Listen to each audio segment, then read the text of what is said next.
There's Nothing There had me more gagged than anything else. Oh my god. Fuck Amy. By the way. Worst character in the game.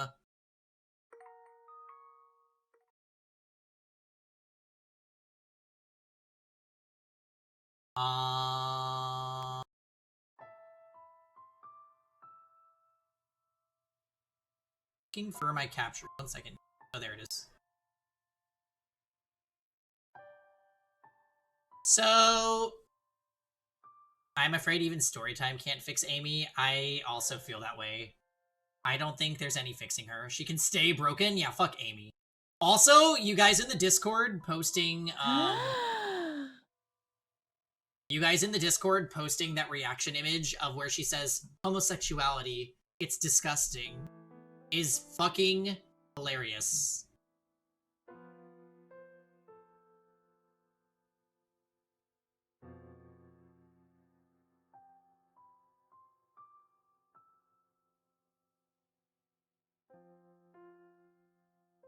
Oh! I need someone to repost next June. And why is that? For Pride Month? Hey Lisa, welcome back. It's time. We're a little late starting, but like, this is probably the main event of Sunday.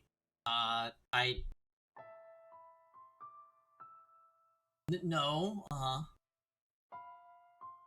So wait, let's recap what happened yesterday. We got the story of the white-haired girl, which I'm gonna put in quotation marks now, because the white-haired girl was definitely a boy,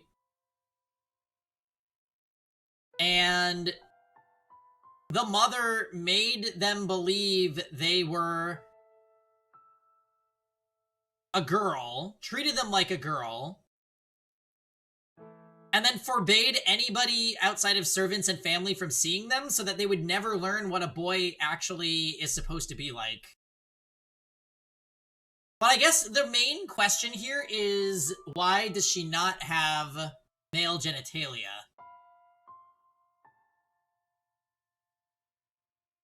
We don't know.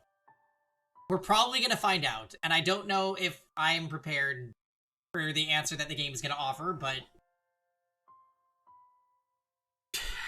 it's going to be something. Honestly, this visual novel is going to go down in the history books.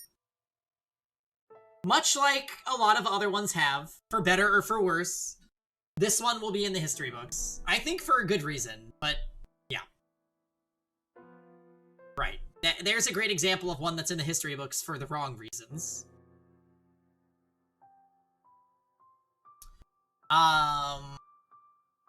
Okay. Let's just go. Let's just fucking go.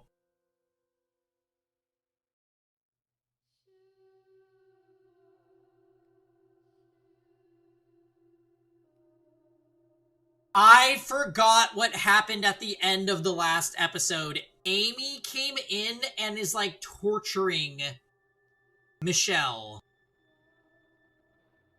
Remember, they were locked in their room and had no food or water for 6 days, and then Amy came in to toy with them.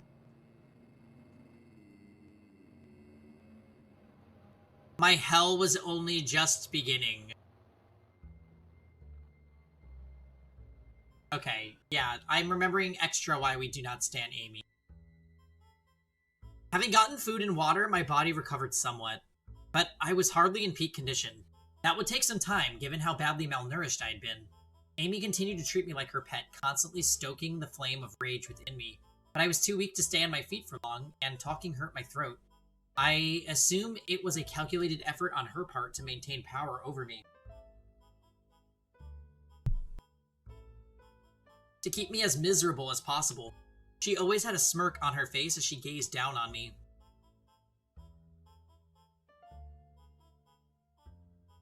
This picture is so spooky. Come on, open up. Today I'm going to feed you myself.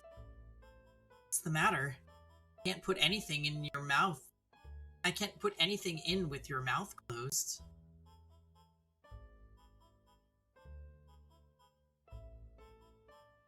Why does she hate Michael so much?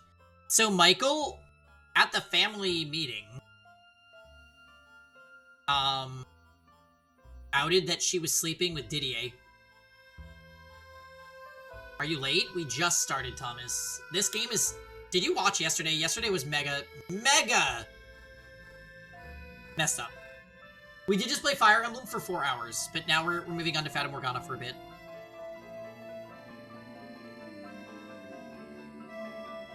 Every time this song plays, I get unnerved, by the way. I feel like she hated Michael even before that. She did. She did, because Michael scared her.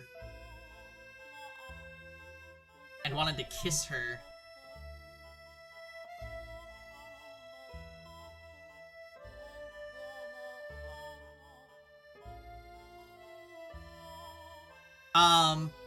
Or do you want to starve to death? Amy, why are you doing this? Why? Because it's fun. Why else? Married into this family, you sick wench! What gives you the idea you can treat me? Are you saying that because I married in, I'm of lesser stature than you? That's true, I am. But what's your point? You think you can intimidate me with formalities? Amy! Ew. I would rather you not speak my name, if you wouldn't mind. That doesn't excuse your treatment of me. Someone, Didier or George, will make you pay for this. You don't have a single friend here, Michelle. No one to take your side, and no one to say a thing about me playing with you. Assuming you were somehow able to tell someone, no one would believe you. Michael, instead of talking, let's save our energy to muster up the strength to stab her. Yeah, real talk. That's a lie. Do you have any idea what people say about you? They say you've gone mad, that you've sold your soul to the devil.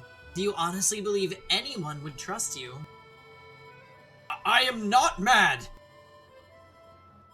I don't know, you look plenty mad to me. Ugh. Fine, then I'll run away. I'll escape from this estate, and from you.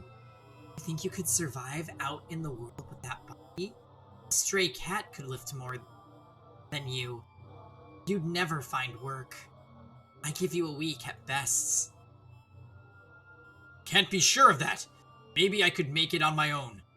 Maybe, but either way, there's no way you're getting out. You try to run and someone might just cut your legs off. Was that at all necessary? Ask me. Maybe because your curse hasn't broken. No, you're lucky you're even allowed to live. Can we move on from this picture? This picture is disturbing. And I'm waiting for her to have a variation of this background where like the eyes are open. I feel like that would happen in this game. Ugh. And you should be grateful to me for volunteering to take care of you. Nobody else wanted to have anything to do with it. So if you want to keep living, you have to show me some respect, and you have to do everything I tell you. Understood? So this is the real you. You were just pretending to be respectable. When in reality, not only are you sleeping with Didier, you're a downright vile woman. You've been putting on an act ever since you got here. You make it sound like I'm somehow worse than anyone else. I'm quite normal, thank you. How is this normal? Listen to me, Michelle. The side of me you see right now isn't necessarily the whole thing. The sweet girl I am for the family is also me. And when I held you in my arms, that was me too. I'm not putting on an act. Liar! Although, to tell you the truth, I never actually liked you, so that part was a lie, yes. If Mother hadn't asked, I would have never even considered getting friendly with you. At her Amy! You know, life as a noblewoman is so dull. So restrictive. Room for love at all. So can you really blame me? There so happened to be the most wonderful night right there for the taking. Why shouldn't I have gone after him? I'm still young. Let me have some fun, you know? Not like women have much else in the way of recreation. Wasn't Didier, but you who seduced him? And it all would have worked out so beautifully, too. If only you had kept your mouth shut. You ruined our family gathering and damaged my reputation. And you called me a whore. That wasn't very nice, now was it?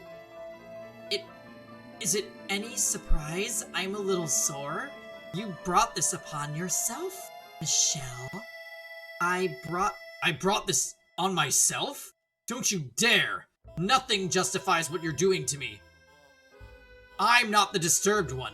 You're a crazy whore, and don't you try and pretend otherwise, damn you! Such language. Not being very nice to me, Michelle. Girls aren't supposed to talk like that, you know. I am not a girl! What are you? I'm a man! Man? That body?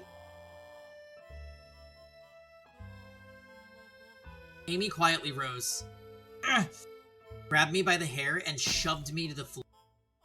Let go of me! Call yourself a man?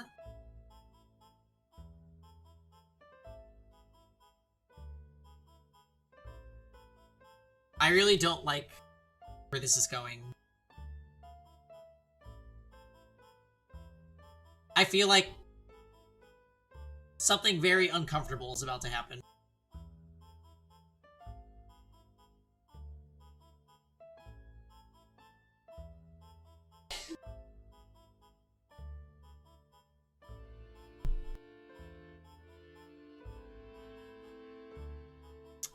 You can't even get out of a girl's grip.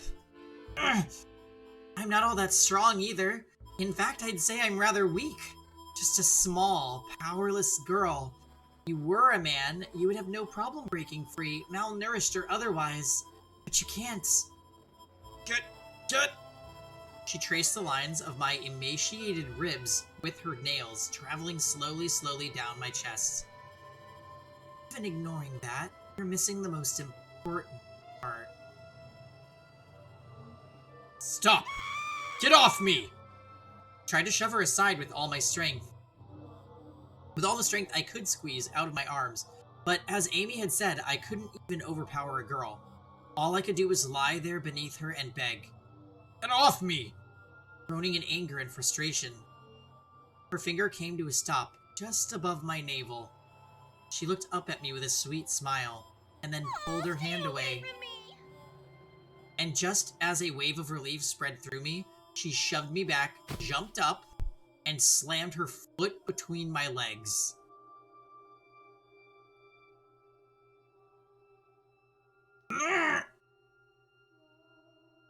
I shuddered as the pain jolted up my spine. Amy looked down on me as I screamed. Oh, that's not laughing. A smirk spread across her face. Oh my, does that hurt? There's a surprise. Even without boy parts, it still hurts? Stop, please!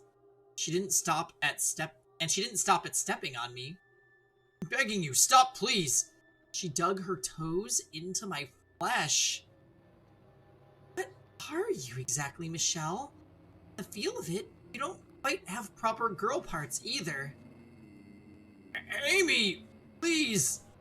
On top of the physical pain, unbearable humiliation and shame crowded away at my spirit.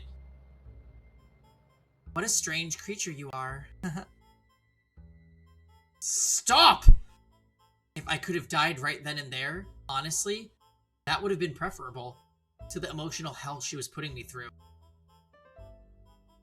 You should take a look at yourself in a mirror, Michelle. Crying, sobbing like a sad little girl.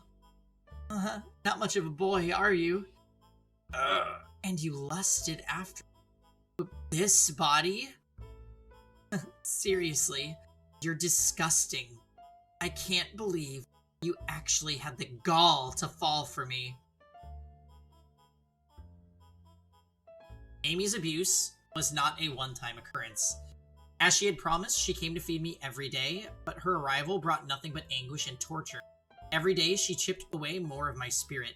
But I hadn't succumbed to her yet, my anger still overpowering any fear I felt. About a week after Amy started caring for me... Girl, Michelle? Brought you your supper. Set it right here for you. What's the matter, Michelle? Food's right there. It's going to get cold. Go on, eat.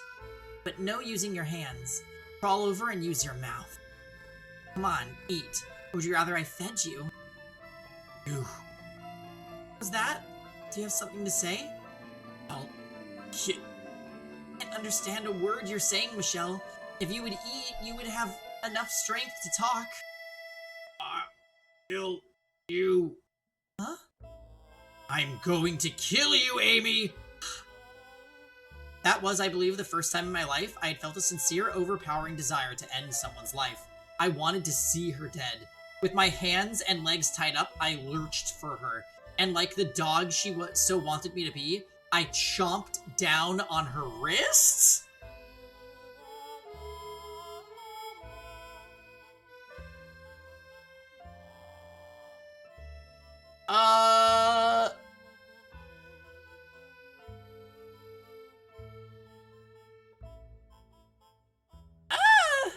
The taste of someone else's blood was far more unpleasant than I had expected. I felt like I was gonna vomit. Ugh! But I was determined to not let go of her wrist for any reason. I would gnaw through the bone and rip her entire hand off. She could beat me unconscious and I still wouldn't let go. She would have to kill me to get me off of her. I wanted her to feel the same pain I felt when she trampled on me. Let go! My body never did what I wanted it to, though. I could swear on my life I wouldn't release her arm, but I could never seem to make good on my determination. Ah! Amy's foot flew up into my emaciated gut. The pointed tip of her shoe dug into my flesh like a knife, and I collapsed to the floor in a fit of convulsions. And just as I was about to cough up a mouthful of stomach acid, she rammed her foot into my abdomen a second time. Ugh! She didn't give me enough time to get to my feet, let alone fight back before she kicked again. Again and again and again. Stop! My gut, my chest, my legs, and my face. What's wrong with you? Don't you get it? You're not the one in control here. You should be thanking me. What you did to me that day was incredibly hurtful. Yet here I am, bringing you your food. Can you not see just how kind-hearted I am? So why would you go and bite me? What would possess you to do such a thing? Urgh. Gasping for breath, my consciousness slipping away from me, caught a glimpse of Amy's eyes as she swung her leg back for another kick. And when I did, a single word rose to my mind. Demon.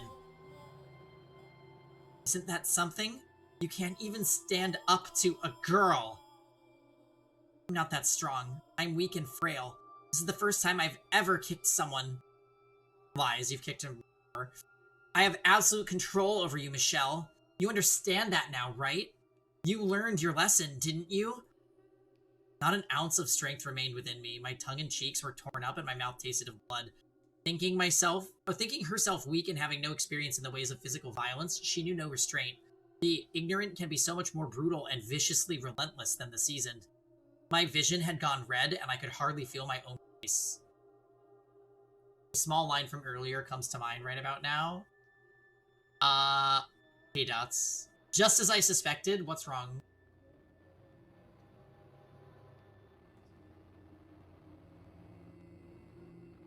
Michael mentioned that his first crush was on a girl named Amy, but it didn't end well.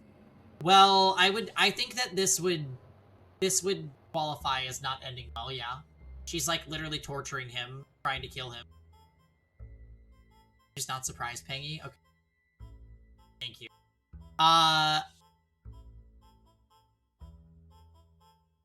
This game's being a lot, and I feel like any time that this song plays during a scene, it's always something that makes you kind of wince.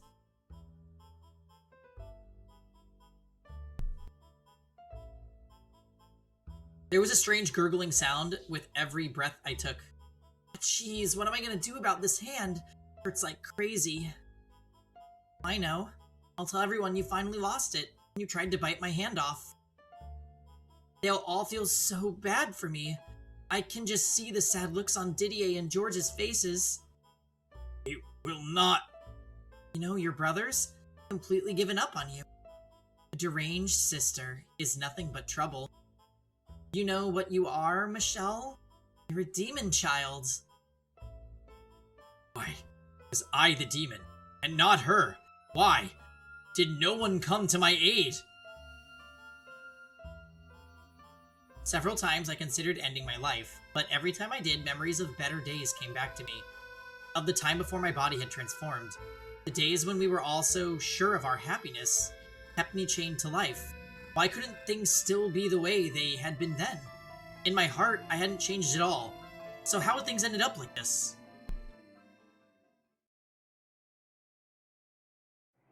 Michelle! Oh, Michelle! Are you in there?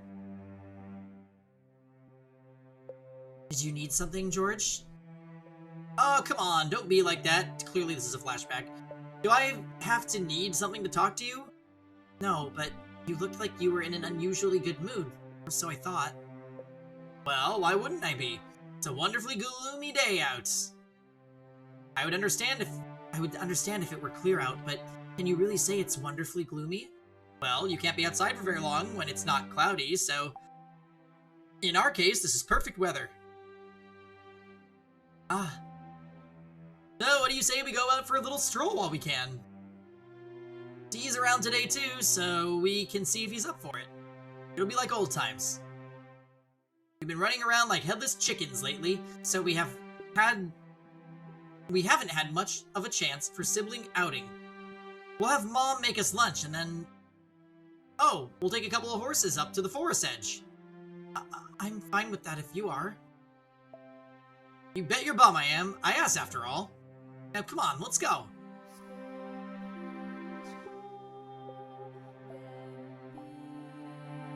Ah yes, Didier.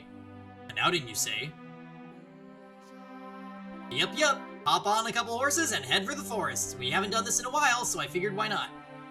I see. Well, if Michelle is coming, I see no reason to say no. Let's set off right away. Whoa, slow down there. Are you saying you wouldn't go if it was just me? It's Michelle or nothing?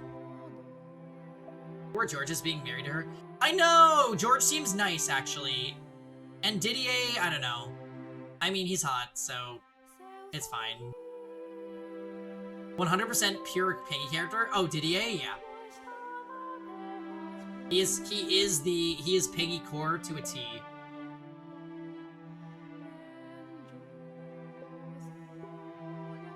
Yeah, I like both of them too. Of course, why on earth would I want to go horse riding along with you? I'd rather drown myself. The gasp! Didier, I perhaps make a small request? Go on, let's hear it. Do you mind if I hold the horse's reins? Oh, that's all? By all means. I'll be there behind you to make sure nothing happens, so have at it. But do be warned, my horse is a bit temperamental. If you're not gentle, he'll start getting moody with you. I doubt that'll be a problem for you, though, Michelle. Be careful.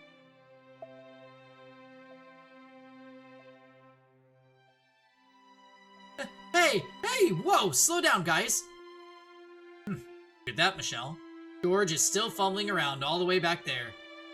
Are you going a bit too fast? No, you're fine. That you were able to get past that so quickly is proof of your talent. Ah, finally caught up. This isn't a race, you know. Why can't we enjoy the scenery, indulge in some nice pathos? Warrior and his horse need not of pathos. Isn't that right, Michelle? It certainly is, Didier, even. Come on, you guys, be nice. This was my idea. You've really taken after old D, haven't you, Michelle? I, for one, would rather see you admiring flowers or dancing with butterflies or gazing out at a beautiful sunset, or enjoying poetry. More pathos, dear sister, and less barbarism. Longswords, suits of armor, and tales of heroic knights are so much more appealing, though. Let him get his claws in too deep, Michelle. Ah, dear. Oh dear, oh my. I'm gonna have 2 meathead siblings before I know it. What did you just call me? Now, you two. Why don't we stop here for a picnic? Seconded. My stomach's been rumbling up a storm. I took a few bites earlier because I was about to die back there. Hope your horse throws you into a river.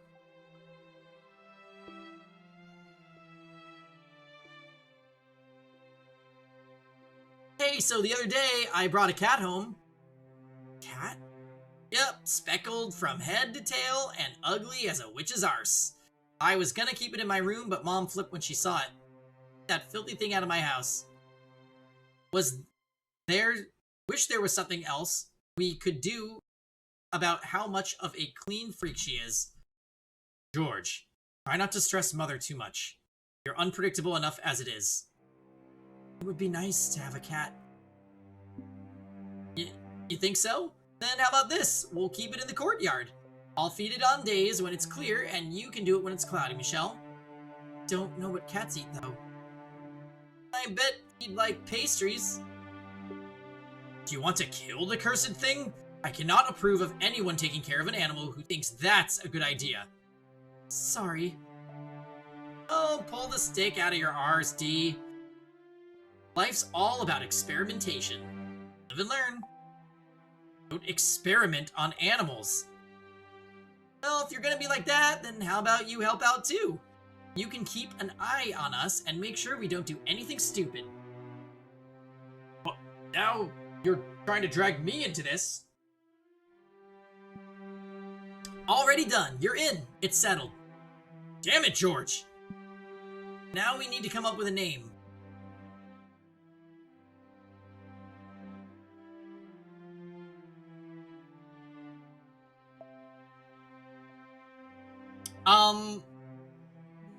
Any ideas what the cat is going to be named, everyone? I think I have one.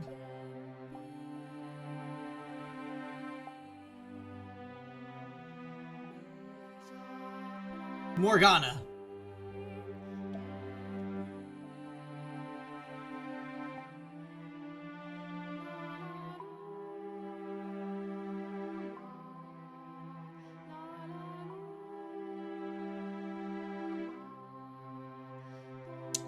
Fata Morgana.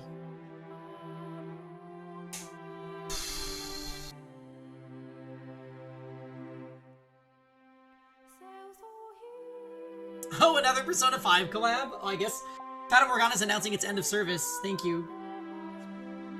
What? You want me to name it? Not very often you get to give another living thing a name. Well, I guess you might have a few more chances down the road. Consider this practice. Something elegant and beautiful. You've got this. Now, George. Put so much pressure on her. You have a point, though. It is a good opportunity. Don't stress too much about it, Michelle. Just choose something you like. You said the cat was speckled and ugly? Yep, one look and you'll be laughing so hard you can't breathe. Right then. Ugly Speckles. That's its name?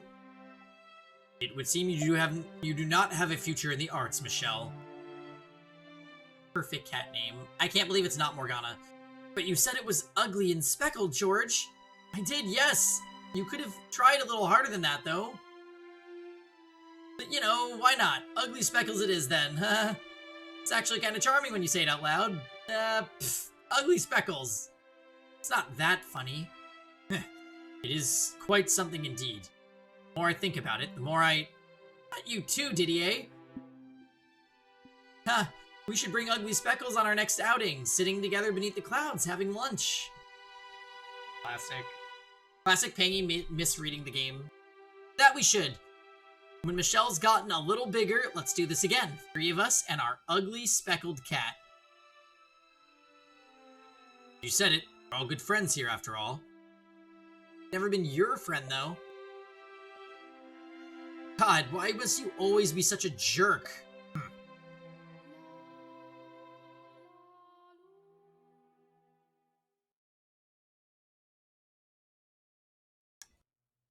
Didier, George, was Amy telling the truth? Do you really think I'm nothing but trouble? Do you think I've lost my mind? That I'm a demon child? Didier, George, why do you not open this door for me and let me out? Were the things I said that day really so heinous? So you resent me too, like Amy. Didier, George, how do you think about me now? Is this body really so unusual? If I hadn't undergone the transformation I did, would things still have been the way they were before? Would we be able to go out to that forest again and make silly, meaningless conversation, everyone laughing like we had then? If this body hadn't changed the way it did, would I not be trapped in this darkness? Even if that were the case, I didn't want to be a girl.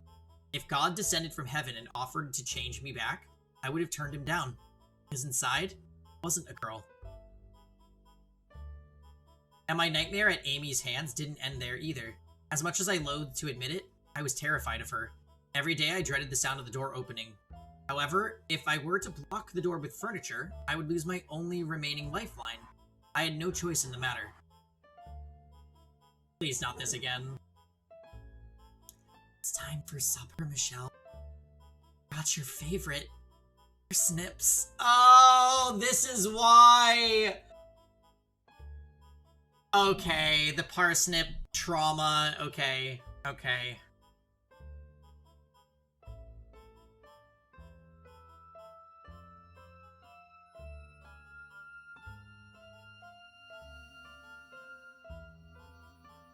Well, the dogs didn't eat of them anyway.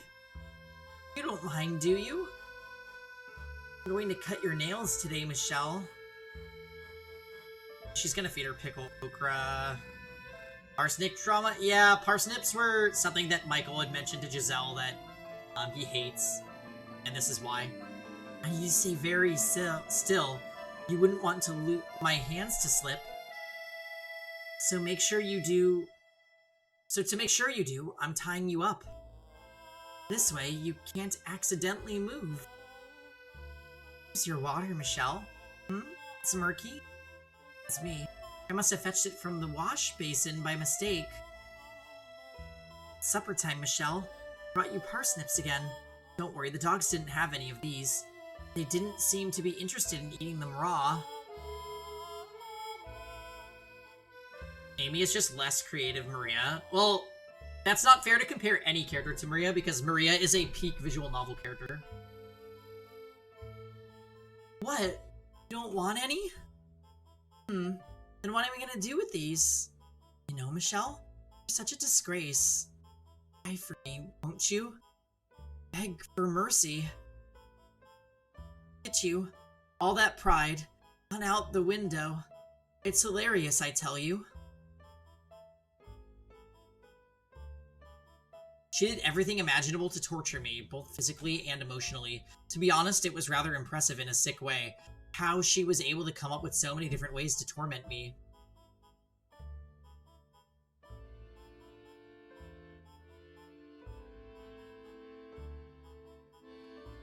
I don't need those viewers. In terms of chaos, Akane is comparable.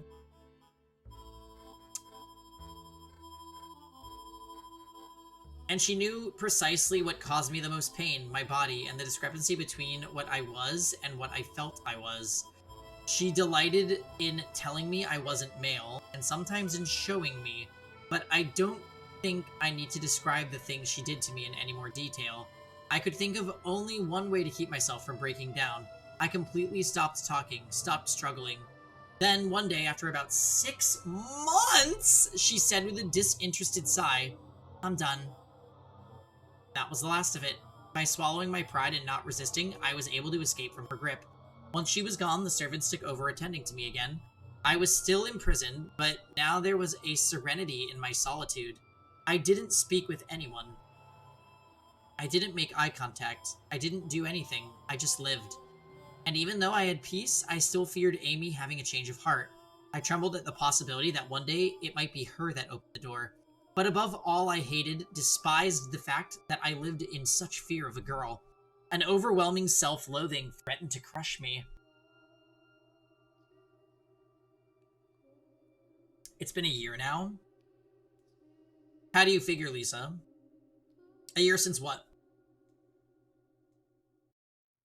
I had recurring nightmares about the things Amy had done to me. The wounds she gave me did not heal. They only grew worse, eating away at me day after day. I was beginning to lose confidence in my own sanity in the silent darkness, where there was no sense of time. The line between dream and reality blurred. I often found myself screaming, crying into the empty air. I clawed at my skin, pulled out my hair, paced back and forth across the room, pounded at the door, yelling for help. 6 months was the sickness, right, which was just puberty, I think, and then another 6 months of being tortured by Amy. Screamed some more. It was the very image of pitiful, absolute wretchedness, and every time I did, I'm sure there was someone on the other side of the door whispering about how poor Michelle had lost her mind. Eventually, I gave up entirely.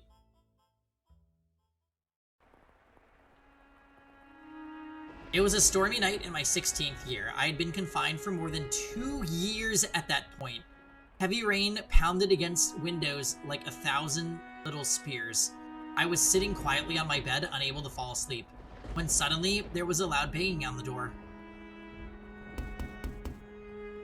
Michael. Michael, are you awake? If you aren't, then hurry up and get awake. We've got big trouble. Lower your damn voice. But interesting that they're calling him Michael. When I first heard my brother's voices after so long, I thought I was hallucinating. In 2 years, they had never once come for me, no matter how hard I pounded on the door, no matter how many times I called for them. And after all that time, I didn't expect that to ever change. I'd given up, assumed they had long since cast me aside. Unable to bring myself to say anything, I simply stared at the door. When there was another bam bam. The sound was half consumed by a crack of thunder, giving it an indescribably eerie quality. Please say something, Michael. Seriously, there's no time. You can hear us in there, can't you? You're there behind the door, aren't you? Come on, just one word, Michael. Is it really you, Didier? George even? For a moment, they seemed to be at a loss for words, probably because they almost didn't recognize my voice. But it was only a heartbeat, and then Didier spoke. There's a carriage waiting outside. I'm going to unlock the door so you can leave in it. Why? Because his dad's talking crazy. He's saying the Bollinger family has no need for a demon child, and that you're a mark of shame on our name. So he's going to have you executed. George! Father wants me dead? It felt like the floor had fallen out from under me. Executed, demon child, mark of shame. So he was saying I didn't deserve to live anymore.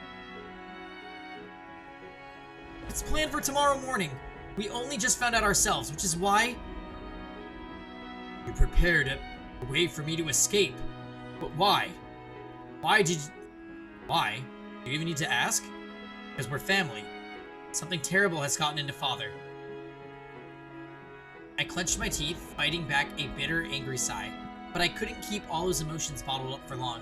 A maelstrom of feelings I thought I had lost in 2 years of my imprisonment swirled up inside me, spilling from my lips. Why? Why are you doing this now? If you really felt that way, why didn't you come sooner? 2 years I spent locked in this room. Do you have any idea how I felt in that time?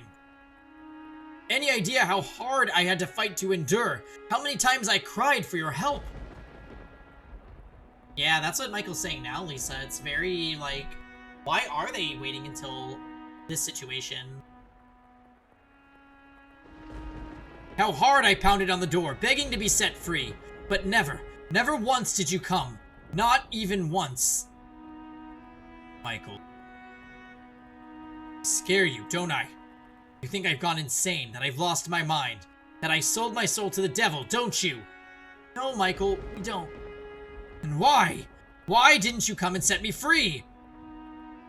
Michael, we don't think you've lost your mind at all. So you didn't want to see me then. You didn't want to face what I'd become. Tell me I'm wrong, Didier, George. You left me here, abandoned me for 2 whole years, locked me away so you didn't have to see me. I'm sorry, I'm just, busy with my art. No. Getting a ton of commissions down at the court. Didier is a knight now, you know? So he's up to his neck in expeditions. Really sorry. As am I. Cannot say that you are wrong. After what happened, I wasn't sure how I was supposed to act around you. I'm still not sure. Even now. I knew I had to find the time to collect myself. But I kept putting it off. But here's a painting of you as a girl to make up for it. So, the sadistic mother sent that painting to Michael after she knew he was exiled. That is fucked. The mother and the father might be like the ultimate villains of this VN.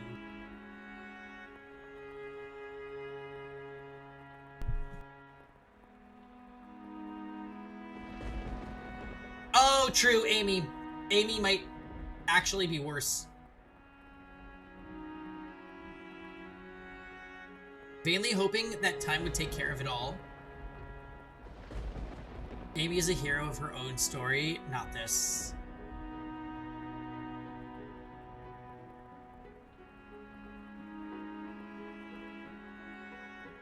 And for that I owe you an apology, but you need to understand I do not agree with Father's decision. I do not want to lose you. I don't think you're a demon child. We're all the protagonists in our minds or something. Oh my goodness. Oh.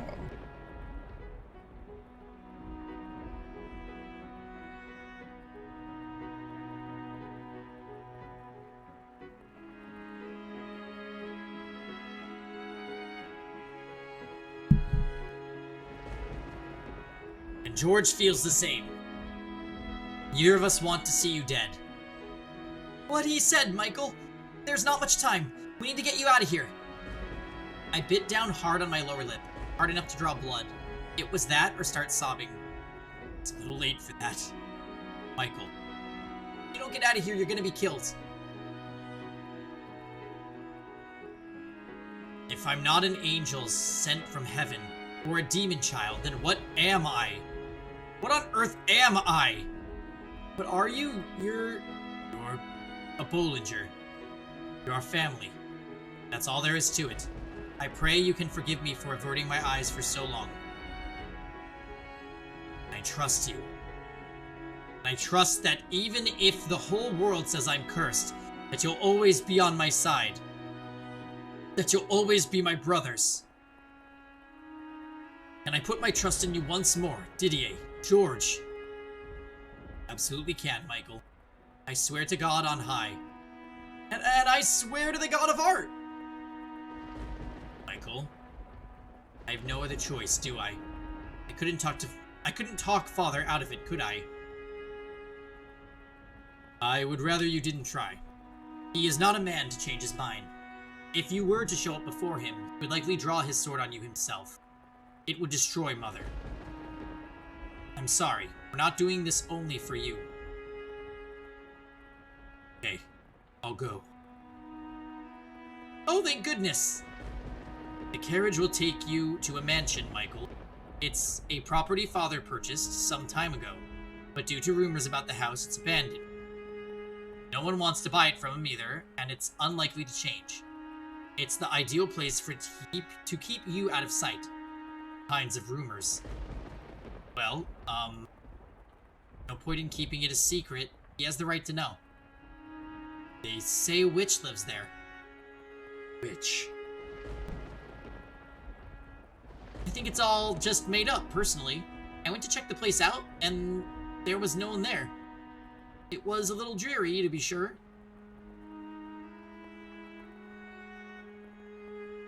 I had hoped to have a better place arranged for you, but there wasn't enough time.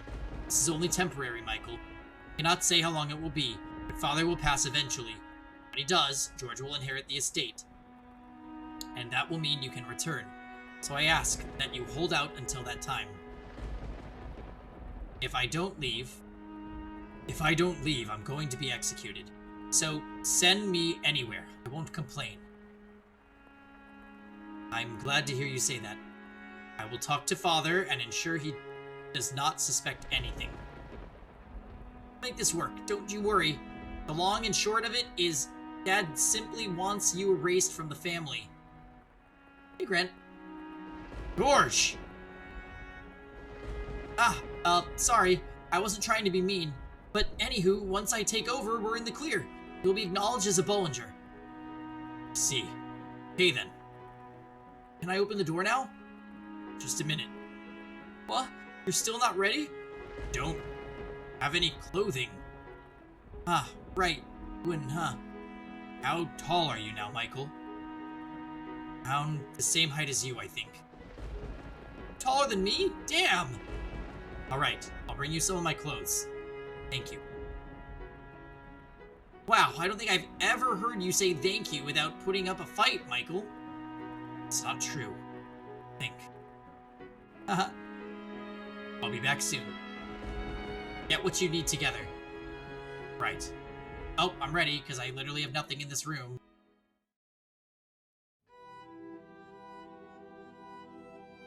Alright. Real quick, guys, I'll be right back.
Okay, we're back. So wait, what did I miss here?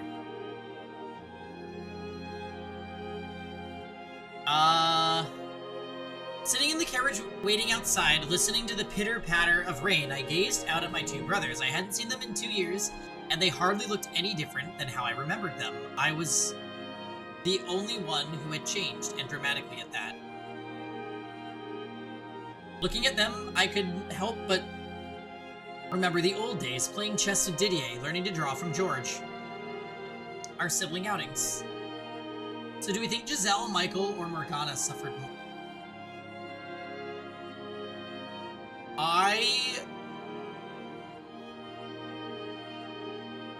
And they're all so hopelessly fucked up.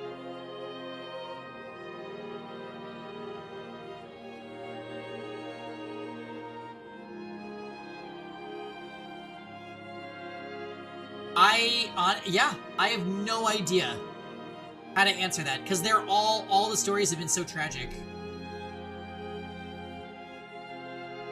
However, the ominous sound of thunder crashing in the distance drowned out those memories. The mansion is several days' travel from here. Hopefully the carriage isn't too uncomfortable. I will send a package with any supplies you need once a month. Food, clothing, and something to pass the time. If there's anything you want, Michael, just tell me. Now, or you can have a servant pass a message on to me. You know what's interesting, though? So when Michael sent the letter back to the mother, Michael was killed like a week later. So I wonder if the brothers are still good on their promise, or if the mother is the one that had people sent to the mansion so that Michael would be killed.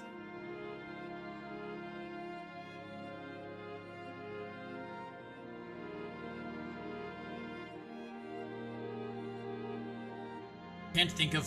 Actually, wait. I can think of one thing. I would like a chess set. Alright, I'll have one made. I would rather have yours, Didier. Would that be possible? Are you sure you want that beaten old thing?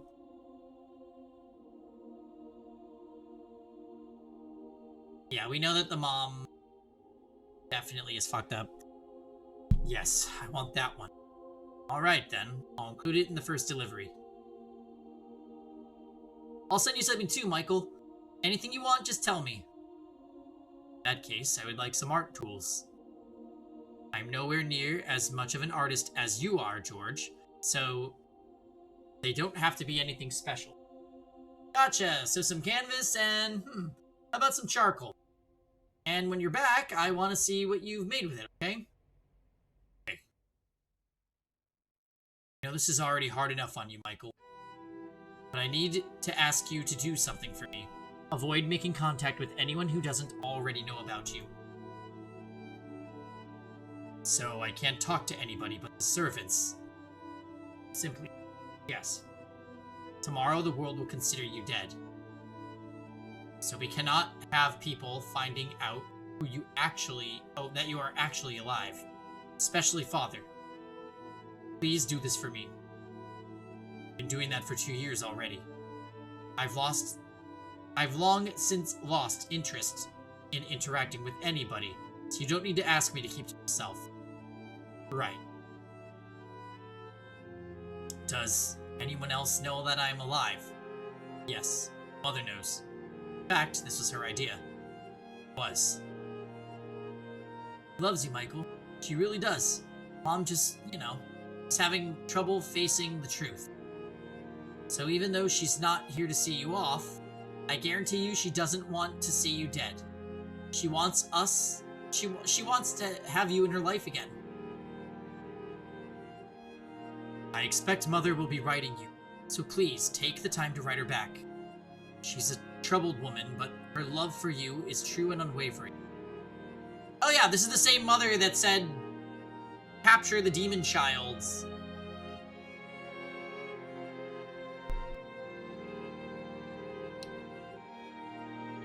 When you do that, just a quick little, hey, got your letter, doing great, will suffice. Right. Just so you know, it kills me and Dee that we can't stand up to Dad. As long as he lives, his word is God in this house. I understand that, yes. Well, you never know, he could be gone quicker than you expect. A week from now, and bam, he's dead as Dee's social life. Is there not an ounce of respect in your body? Oh, give me a break. I'm upset. He's gone way too far. And once he's dragged his arse off to the great beyond, anything goes. Surprise, Michael was alive. Yeah, I suppose. Till then, we'll take care of things here. Tomorrow's gonna be the performance of our lives. Crying like a couple of big babies and laughing our tails off inside. You will forgive me if I have trouble trusting that loose tongue of yours. Psst, I'm not that stupid. I know this is important. Not even Amy will suspect a thing. Yeah, not even she can know. It's gonna crush her, I'm sure, but the less people who know, the better. When George said her name, my whole body went shamefully cold. It had been a year and a half since the hell she'd put me through, but every last detail of it remained carved into my mind and body. I would like one more thing. Amy's corpse. Yeah, and it seems like George doesn't know about Amy's dark side. There was no way she would be even slightly sad about my death. She might act it, but she would almost certainly be elated by the news. It seemed George still had yet to see what lay beneath that woman's mask. I know you two were close. Huh? Are you worried about how this might affect her? What? She cared for you for 6 months, didn't she? When you wouldn't let the servants in. What? Oh god. He's making the Pokemon Stadium 2 face. When I hear you got really close to dying in there. You wouldn't even eat unless she was there. Who the hell told you that? What? Is that not what happened? Did something happen between you two, Michael? Amy. Amy didn't do a damn... Never mind. I can't tell them. I can't put what I went through into words. It will only worsen my shame. Especially not in front of my brothers. George, how are things between you and Amy? Still letting what happened 2 years ago get to you? Well, I mean, at the time, things were a total disaster.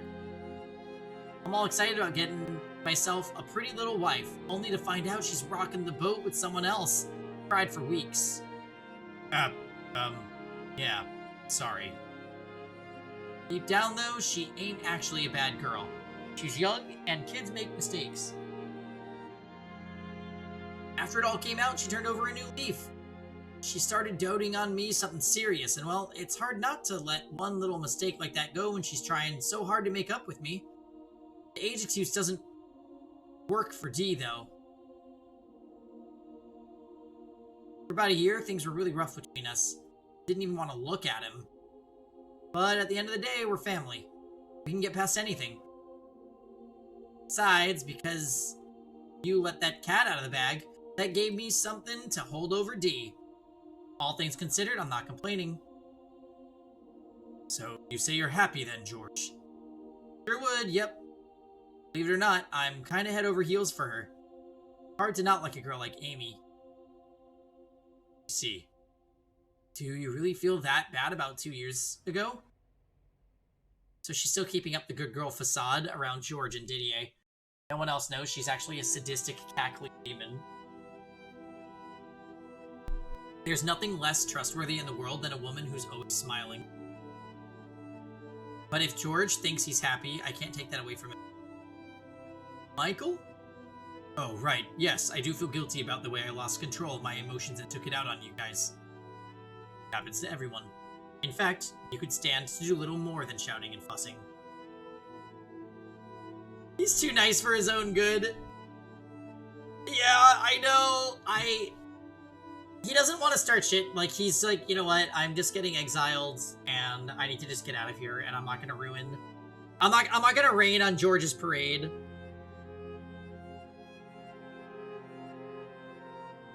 I kind of thought the story was gonna end with him killing her and then getting exiled because of that. That would have been sweeter than what's happening now, because now she gets to run amok. Then you could... Because I have underdeveloped social skills. Heard that? Got one hell of a nasty streak, huh, Dee?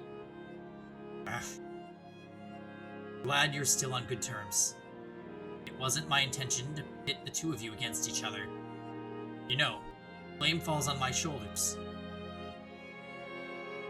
I want you to know something, Michael. Your transformation was too much for Mother and Father to accept.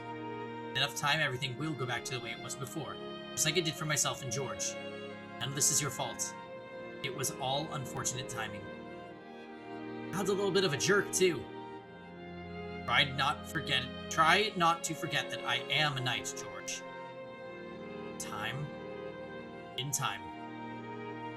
Speaking of which, we don't have much left. I'm going to tell the coachman to set you off, okay? Didier. Yes? Tell me the truth. Will the three of us ever meet again? Why would you ever ask that? Of course we will. Not a chance I'm letting this be our last family get-together.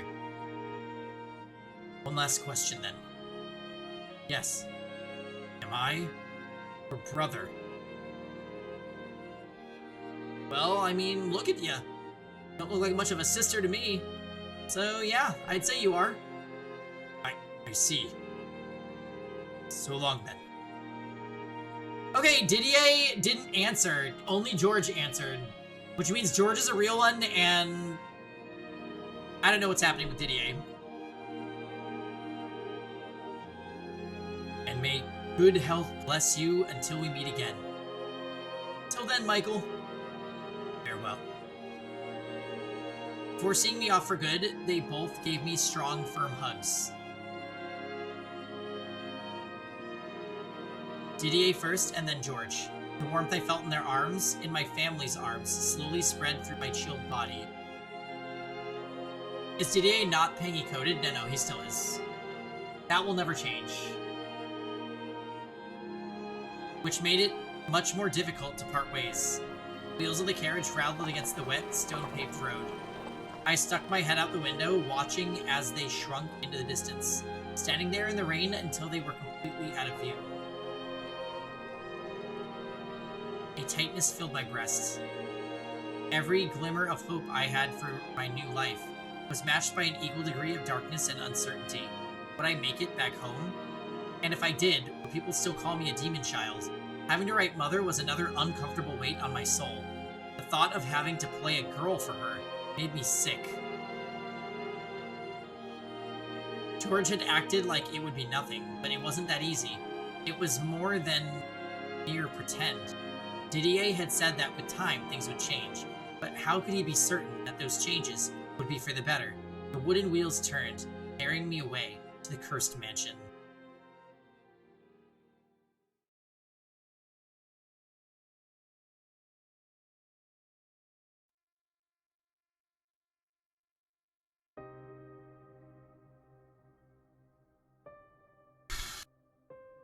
The next thing I know, I'm sinking into a vast void. Darkness cuffs my hand and legs, restricting my movement.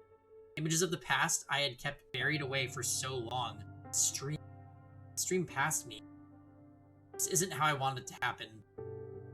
Not coming from my own mouth, but being laid bare for all those to see without my consent. Right, so this is Michael, like, in real time, right? This is the Michael that's viewing the door.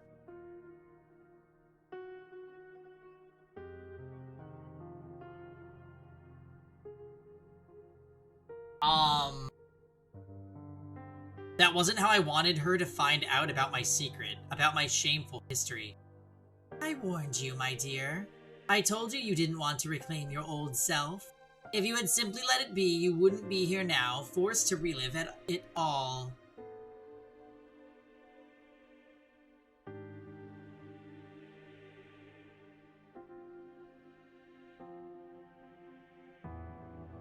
So wait then, is that the end of door 7, Dots?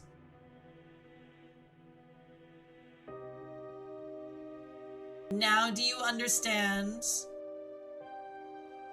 The tale I spun behind the 4th door was as much for you as it was for her. There you were a young man with a sad face, but you met a wonderful woman, fell in love with her, and then died in the arms of tragedy. The sequence of events is not far from the truth, but I was able to turn it into something enchanting and beautiful. Hey, Kiswan. Happy Sunday. We are indeed getting eternally punished. This story continues to get more and more fucked up. I got rid of all the nasty little details, your ugliness, your body troubles, all of that. Does it seem a bit unfair, Michael? You tore down the walls around Giselle's heart, around her past, but you wanted to keep your own nice and safe and hidden away. She has every right to be upset. You were afraid she wouldn't accept you, were you not? And that's precisely what happened. But can you honestly blame her? The truth you've kept hidden away is not something most would be able to accept. The prince who came riding in to save her, silence! Wasn't actually a man! Please, enough. I've seen enough. Let it stay buried, please. Just stop this. I don't want to see it. I don't want anything to do with it. What a sad little creature you are, my dear. Not a woman in this world would have any interest in you now. You've surrounded yourself with layer upon layer of walls, covered yourself with this patchwork, barely held together quilt of masks, and it's the only thing keeping you together. You're the frailest one of all, the weakest, and it's about time you accepted that and stopped trying to fight it. I'm not weak. Is that so? Let's proceed with the tale then, shall we? Face the one you hate most in this world. Yourself. Your weakness. Your ugliness. Face it and despair.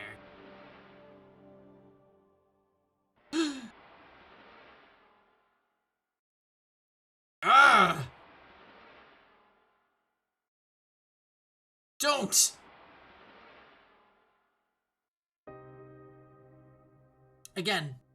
Once again, my own desires, my own wishes are completely irrelevant. The past sprawls out before me once more, and the witch is exactly right. I despise the man I was then, teeming with vain hope and foolish dreams. I would rather pretend that part of me never existed. But I have no choice. I'm dragged back into the life I once lived. My pleas for mercy fading into dark nothingness.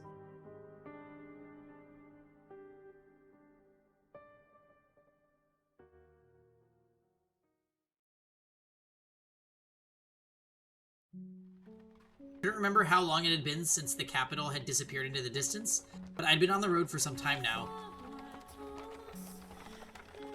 We'd long since left paved roads behind. The carriage rocked back and forth as it proceeded down the rough dirt path. For hours, I stared through the windows as unfamiliar scenery flitted past. Eventually, a fog settled over the area, making it difficult to discern night from day. We made our way through the dark, dense woods, and beyond them, like the world fading into view after a dream, a mansion appeared before us.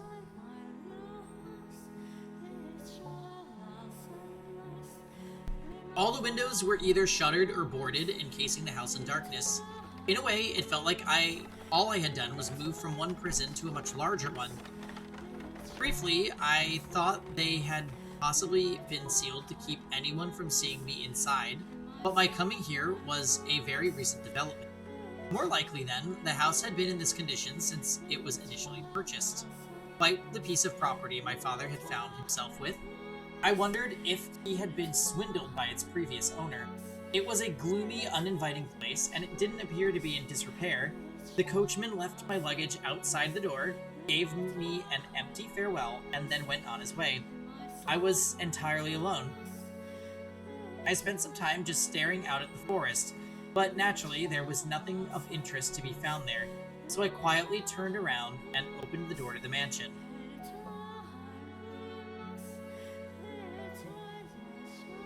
It's certainly dark. I could barely see my own feet. Briefly, I considered trying to unshutter a window or two, but ended up deciding against it. The less inviting the place looked, the easier it would be for me to avoid contact from the outside world, as Didier had recommended. Standing there in the darkness for several minutes, my eyes gradually grew accustomed to the lack of light. While it was hardly ideal, it was sufficient to take a look around the house. The inside didn't seem to have received the same level of care as the outside. Everything was dusty and the air was many years stale. But I wasn't in a cleaning mood. So I dug through my luggage for a bundle of candles, lighting one with a flint. Stained glass window.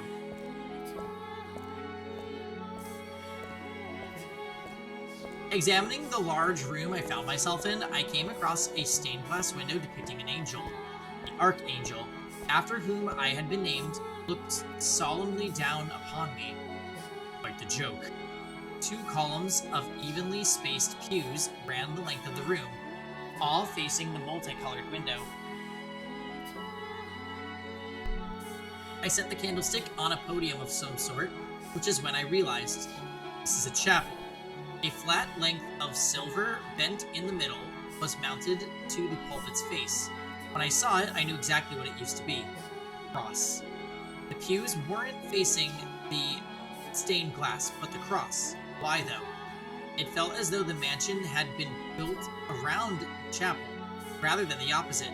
I was perplexed as to why anyone would do that. But of course, there was no one around to sate my curiosity. Taking the candlestick back in hand, I made my way beyond the pulpit. There sat a small metal door. I pressed one hand against the cool surface, and my heart leapt. It was abnormally cold. Though the door itself seemed perfectly normal, an inexplicable anxiety spread through me. It was a very unusual sensation. My instincts told me I should stay far, far away, and my heart told me it was my duty to see what lay beyond. It's gonna be Morgana. What am I going to find back there? After a moment's hesitation, I decided to act in opposition to my instincts.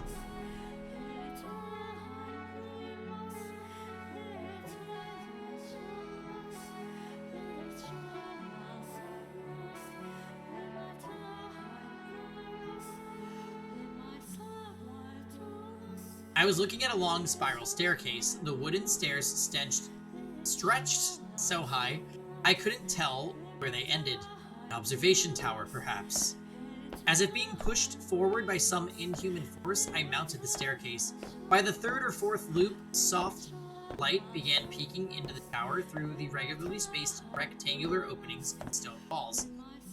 Through one such window, I gazed outside, and far off in the distance, beyond the seemingly endless ocean of trees, I saw a small village. Where I'm ever going to go. So many stairs. It had been quite some time since I had exerted myself this much. I hardly had any opportunity locked away in my chambers. With every step I took, I could hear my joints creaking and my muscles screaming. I was long since out of breath, only staying upright on top of the wall. This is pitiful, damn it. Turning back never occurred to me. I had to keep climbing, had to make it to the top. And it was that feeling of necessity that pushed my exhausted body upward. By the time I reached the top, I was practically gasping for air. Sweat streamed down my forehead. I wiped it aside, turning my gaze toward yet another door.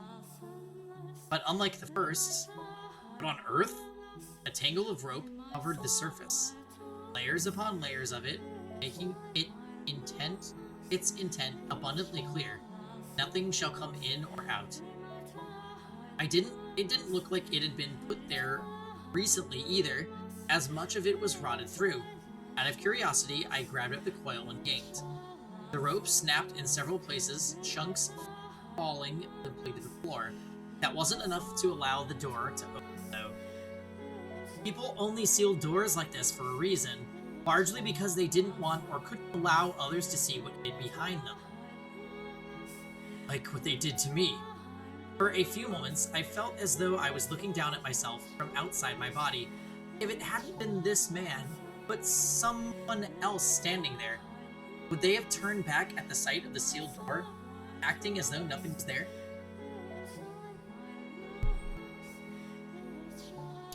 Or would they have done as I did? I ground my teeth, a mix of annoyance and bitterness rushing through. But I did not hesitate. I held the flame of the candle up to the wall of rope, careful not to set the whole thing ablaze, slowly, carefully burning through them one by one. It was repetitive and time-consuming, but I persisted, wiping away sheets of sweat before it streamed into my eyes. The sun was well on its way down before I finally managed to expose the door. I took a deep breath, looked up at it, and gulped. There was something indescribably chilling about the door, and then I pushed it open.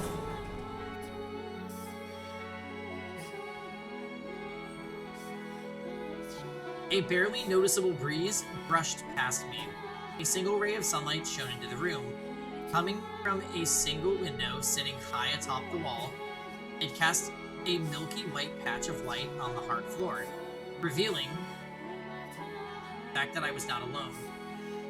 Or say, a witch lives in the mansion. There I saw, in this cursed house.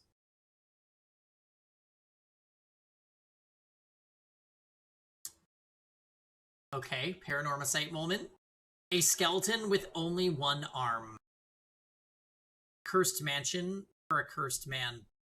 It was like I was destined to end up here. So wait a minute. Thinking back to Morgana's story, did she only have one arm?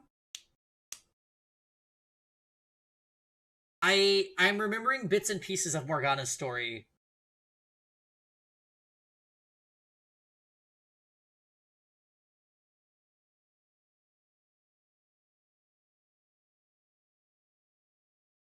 They cut off her arm.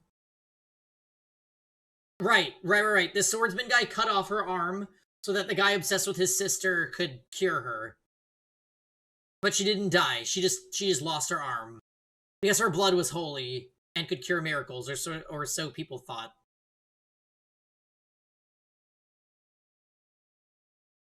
And now her bones are in this mansion.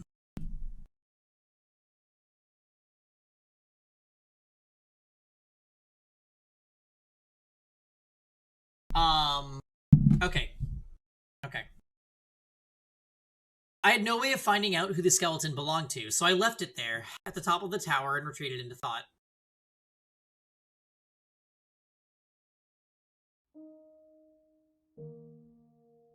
I wondered to myself, how had the one-armed person died?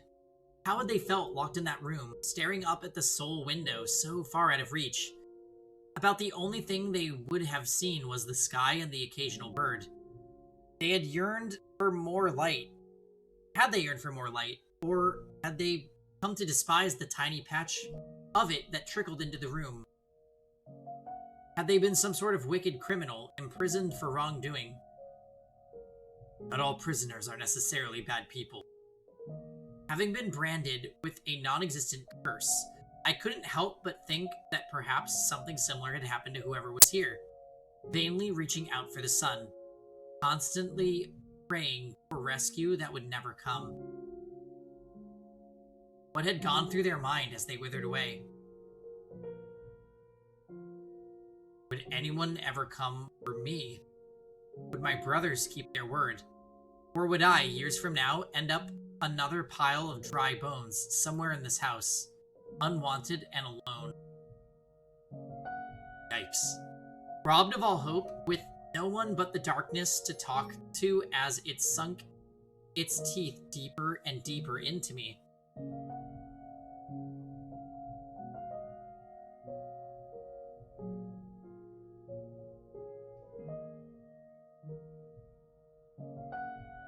That corpse could be me in the future. Didier, George, did you really send me here to keep me hidden? Or is this to be my grave? Can I put my faith in you?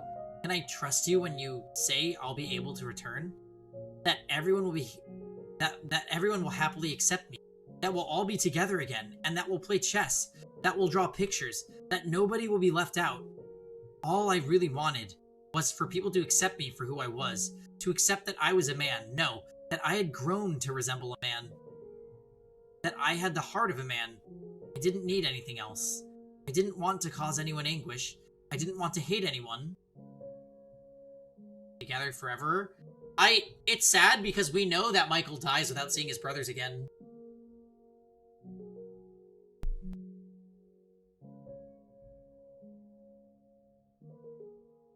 I didn't want to cause anyone anguish. I didn't want to hate anyone. I simply wished to be who I was. No, who I wanted to be.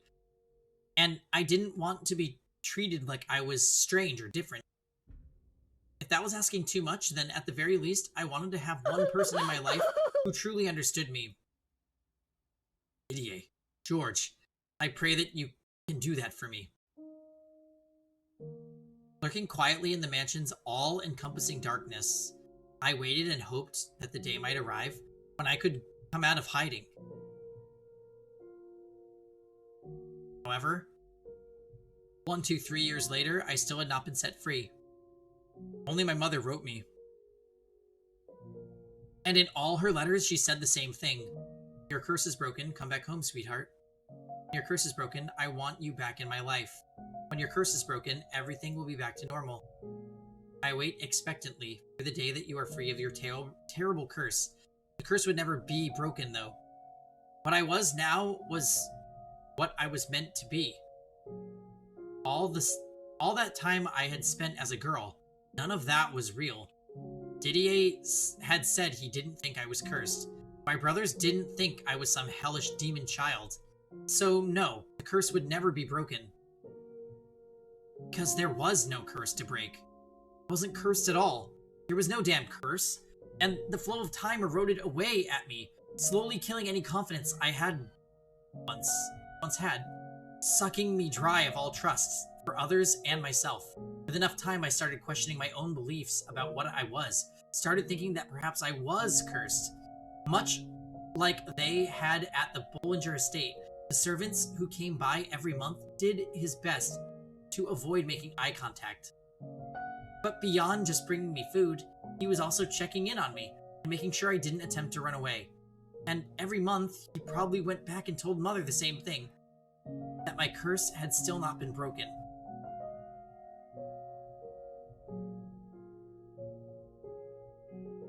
Do you have the answers I seek, O Father in heaven? If you do, I ask of you to guide me, to please tell me what I am. If I am truly cursed, and perhaps you could tell me how much my soul weighs too. Probably not very much.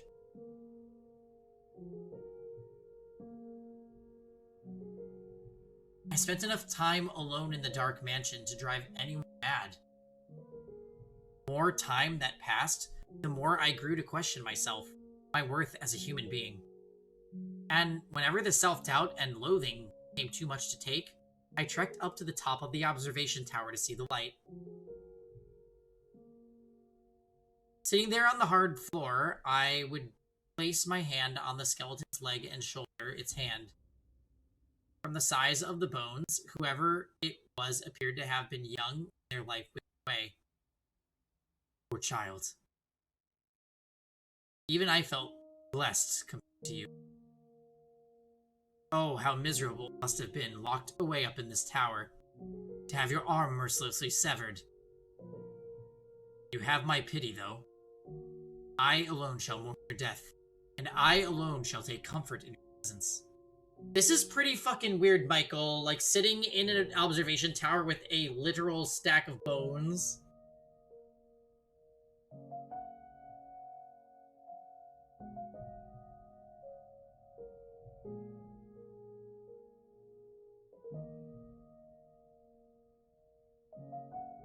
Yeah, yeah, that's true. There's a sense of kinship to the stack of bones. I mean, Michael was basically a stack of bones when he was getting tortured by What's-Her-Face. Poor child. By pretending to pity someone who had it worse than me, I was able to feel somewhat better about myself. Because if I was in a position to pity someone else, then conversely, I wasn't in a position to be pitied. Vainly, foolishly trying to convince myself of a lie, I spent hours, days alone in that tower, holding the dry bones in my arms. And now there was a sight to lend credence to my alleged madness.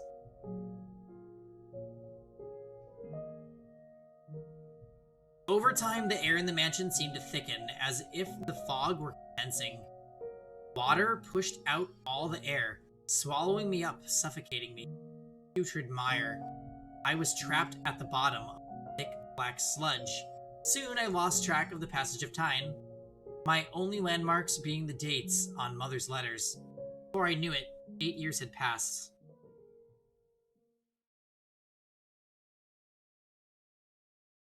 The hell is this? I hadn't heard my own voice in so long, I had almost forgotten what it sounded like. There was a delivery that day, but it wasn't the usual package.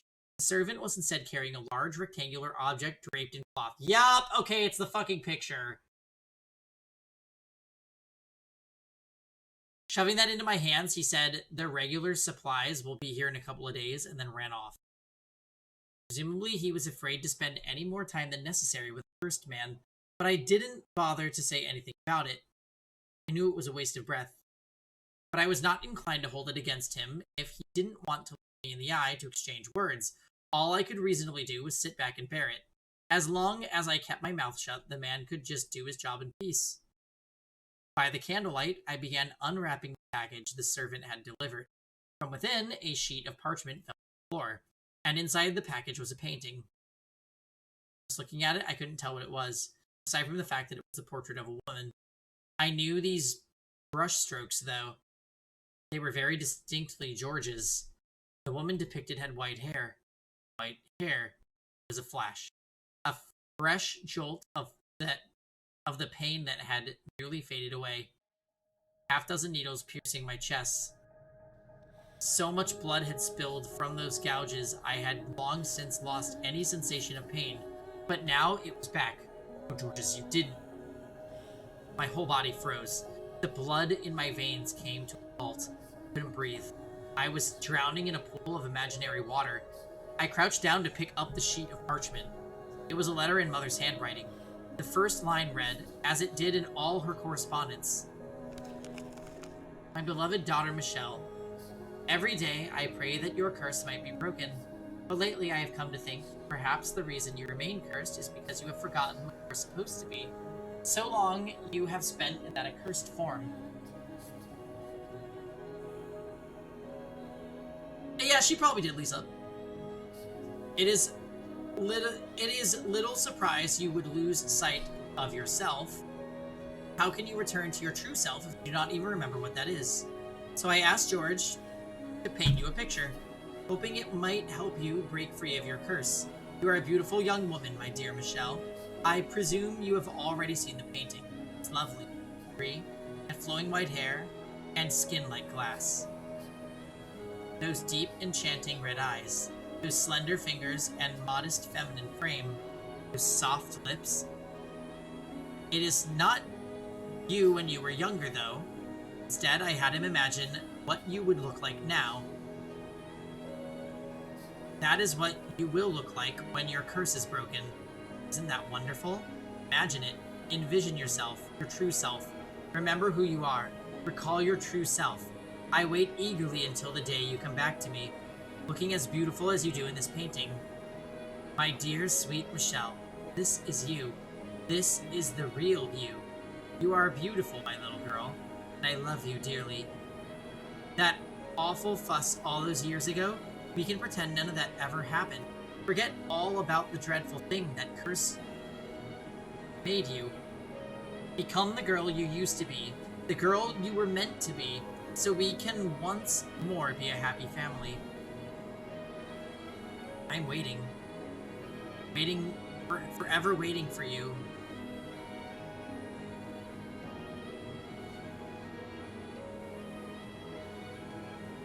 Letter ended there, leaving me with the woman in the painting staring back at me, her eyes seeming to insist that I was not me, that she was the real me, and I was nothing more than a fraud, laughing at me, scoffing at me forever, thinking I was anything but female, mocking me for stubbornly insisting I wanted to be a man.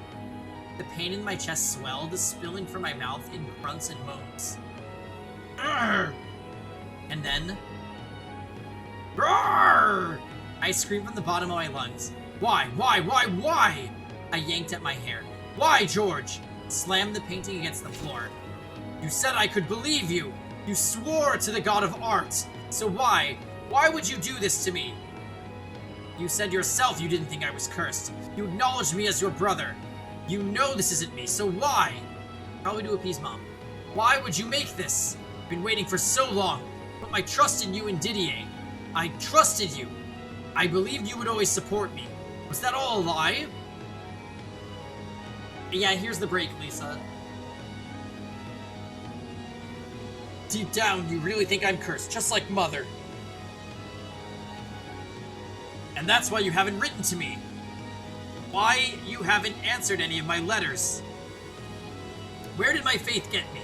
Why did you even help me escape? Was it all for show? Was my execution just a lie?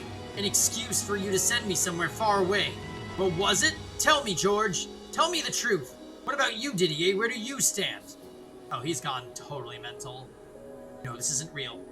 My voice was getting hoarse. I didn't have the strength to hold it in, and everything came spilling out of me, squeezed out by the phantom water. And the white-haired girl in the painting just stared back at me, smiling.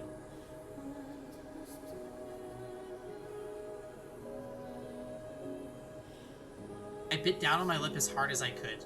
A metallic taste spread through my mouth, drops of blood trickling to the floor. Pulling the knife I used to open the monthly deliveries from my waistband, I lifted it high into the air, gathering what remained of my strength. "This isn't me!" and slashed the woman's face with it. "This isn't me. This isn't me. I'm not this woman. I am a man." Carved into it. "This is not how I look," with everything I had. Don't try to erase who I really am. Don't call me repulsive. Don't say I'm an abomination."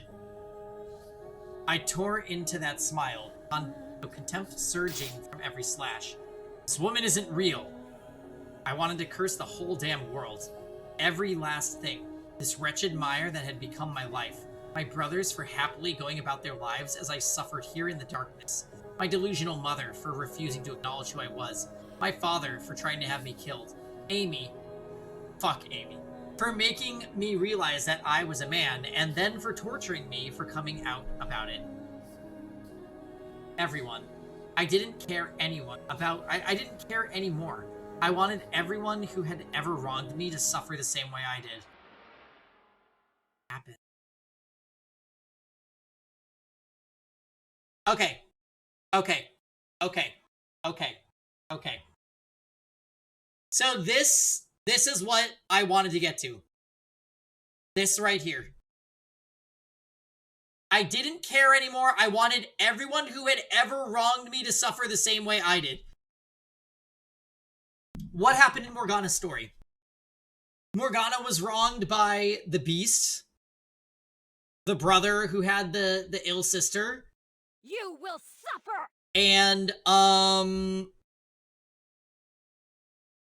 Jacopo, adjacent guy, who was like the leader of that wealthy social circle, right?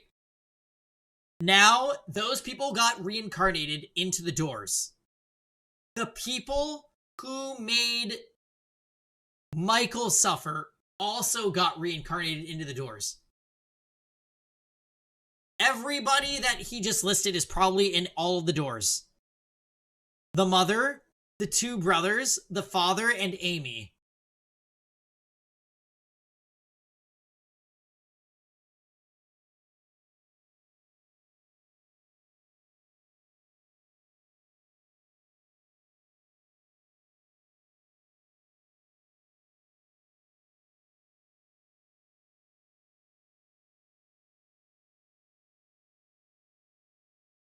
Yeah, it makes you wonder.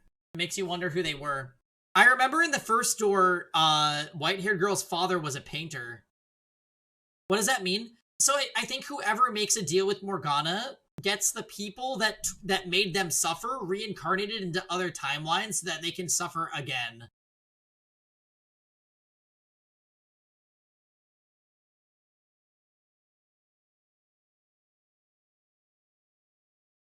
So basically what I'm saying is Maria actually is Amy.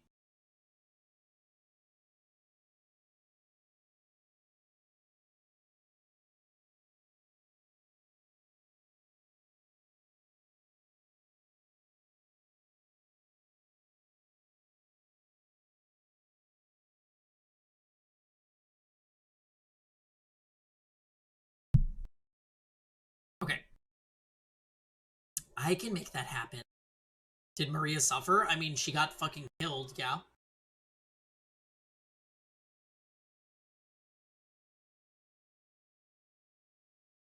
A voice rang out. "I can curse them for you, my dear." It was a woman's voice, muffled like there were several walls between her and me. "Who's there?" I swiped up my candlestick, thrusting it forward to the sides behind me. But there was no one else around. "Give it a little thought, it's not that difficult. And when you figure it out, come to me. I've been waiting for so long for someone like you. Someone with such hatred for the world." "How am I supposed to know who you are?" "Did you not, my dear? You visited me so many times. held me in your arms, whispered poor child into my ear, again and again. What? No, that's not possible. Ah, I see. I finally truly lost my mind. If that's what you wish to believe, that's your choice. The way I see it, if you truly lost your mind, you wouldn't be in so much pain. The voice, still muffled and unclear, seemed to be coming from somewhere far away and very close at the same time. Find your way to me and open the door once more. Let me out of my cage. Your hand. I knew in the back of my mind that it was all absurd, but nonetheless, I did as the voice said. I let myself be drawn by the pleasant whispers. The archangel stood proudly upon his glass perch, looking down at me. His gaze almost seemed judgmental, but I marched for the tower, unconcerned. For so long, I've been waiting. The day that I'd be rid of this darkness. For the day someone would truly set me free. You arrived at this house. I felt the hands of fate at work. That you were led here. That you were meant to come to this place. You've been through so much to get here. I know your pain. I know how it feels to be locked up. To be tortured and used for others' gains. You were the only one to ever have pity for me. And I shall be the only one to have compassion for you. You were the only one to stay at my side, and I shall do the same for you.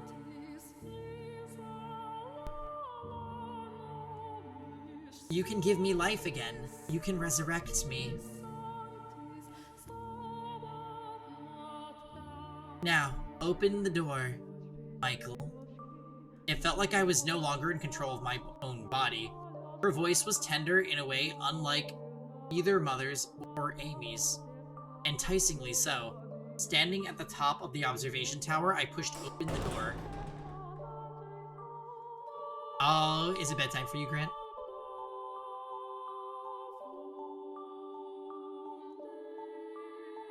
Or are you saying hi? See ya later! Haha! Okay, sounds good. Have a good night.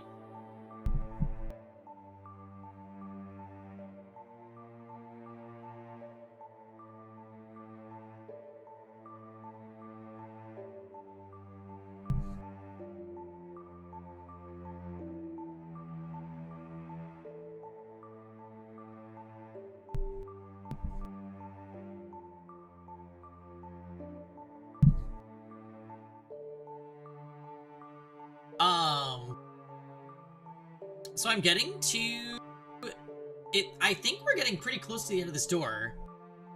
I'm gonna just take a quick 2-minute break, and then when I come back, we're gonna finish this door up tonight, okay, guys? So I'll be back. Sit tight, don't go anywhere.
Okay, break done. We are good to go.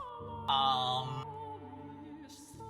feel like we're getting pretty close to the end of this door. I don't know if Dots is still awake, but, it does feel like we're getting close to, like, Michael's gonna make a contract with Morgana, and that's probably gonna be the end of the door. I'm thinking. So let's see.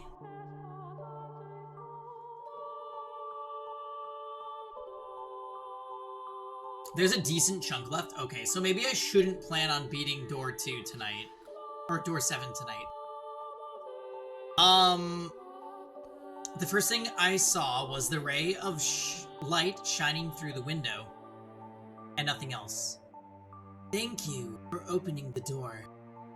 It was empty. The skeleton, which had been sitting there as long as I had been at this house, had vanished without a trace. I spun around, my gaze darting back and forth across the chamber, but there was no one there. Only her voice whispering in my ear. You made this possible. You gave me the chance to have my revenge. Revenge? Now I can make all those men suffer a hell even worse than the one they put me in. Constant, everlasting despair. Their flesh may turn to dust, but so long as their souls live on, their torture will know no end. Ha ha ha ha.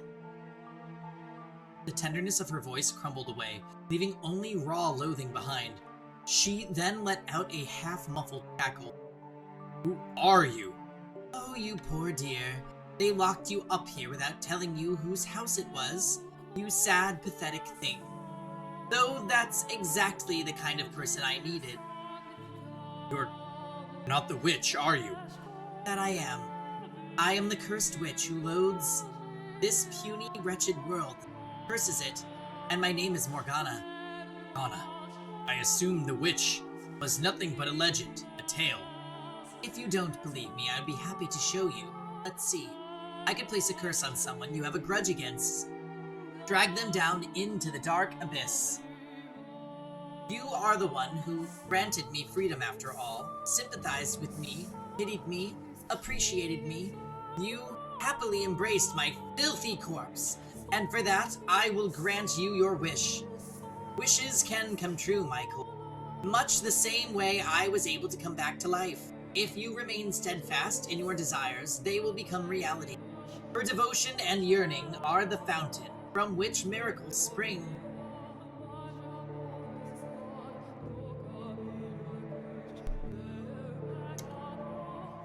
I cannot leave the mansion's grounds, but that is but a minor inconvenience. Tell me who you wish to curse, and I can lead them here. I can force the cross you were made to bear onto them. I believe in my power to perform miracles, because you made my miracle a reality. Yeah. So Lisa, question. Did you watch the majority of this game, or did you majorly tune in for like the last couple episodes?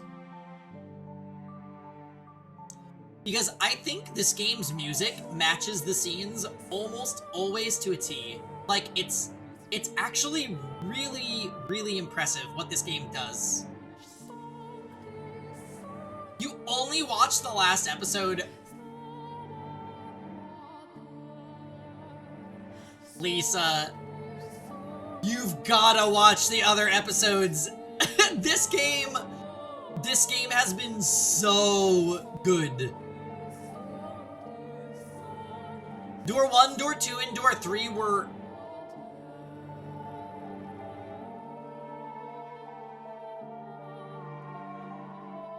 I think Door 3 of House and Fata Morgana might be one of my favorite moments in a visual novel ever.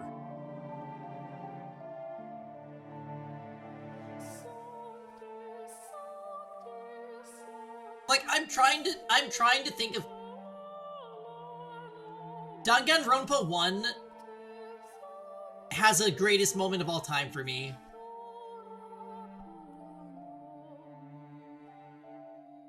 Yeah, the first episode of this game was kind of weird. But But even Door 1 was really good. Like, really, really, really good.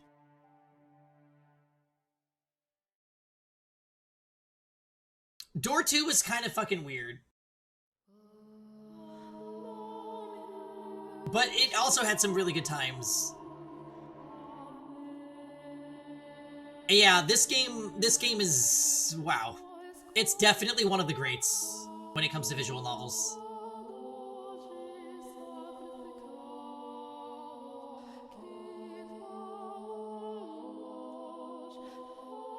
I would say, like, we haven't finished the game yet, but this game is probably on the same tier as Paranorma Site, which is, like, just below top tier for me.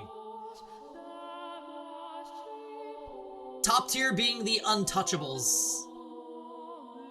Danganronpa, Zero Escape, 13 Sentinels, Buried Stars.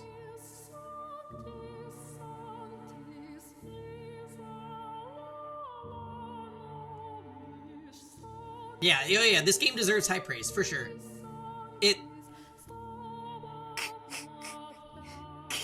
Which one of those was not like the other? Wait, out of the top tiers?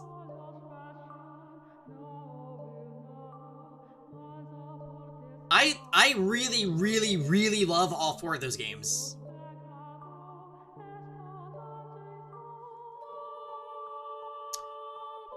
Buried Stars does not deserve to get hate. Buried Stars is a really good game.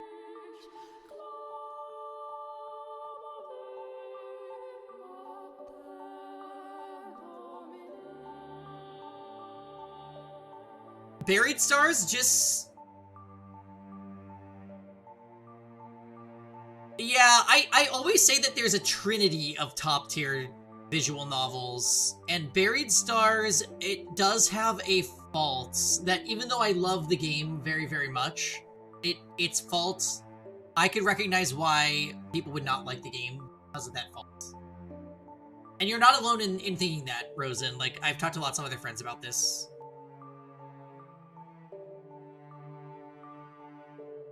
Buried Stars in the same tier as Paranorma Site? That's probably fair. Paranorma Site was so good. Paranorma Site had no business being so good. We should do a visual novel tier list.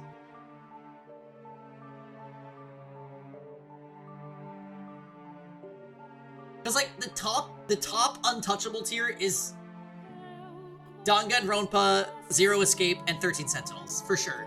Those are the greatest of all time. And then there's A tier, which is like the super solid, just not the Holy Trinity. And that's like Paranorma Site, Fata Morgana, Buried Stars. We can have a tier dedicated to Dream Daddy. I think Dream Daddy is actually a good visual novel. Like, just in general. I would put Dream Daddy in the B tier, so like underneath the A tier, for sure.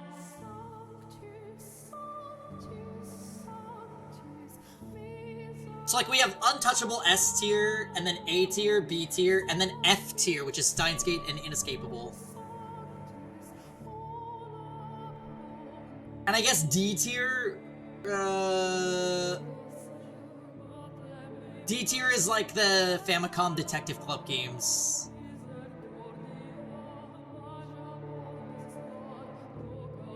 Inescapable is above Steins Gate. So saved. Okay, so Inescapable is E tier and Steins Gate is F tier.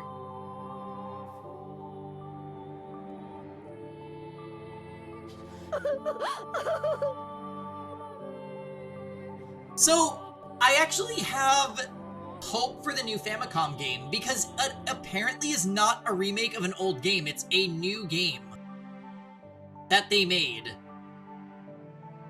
that has the potential to remove some of the kind of crunchy, predictable storytelling because the original Famicom Detective Clubs were from the 80s. Like the writing is very dated.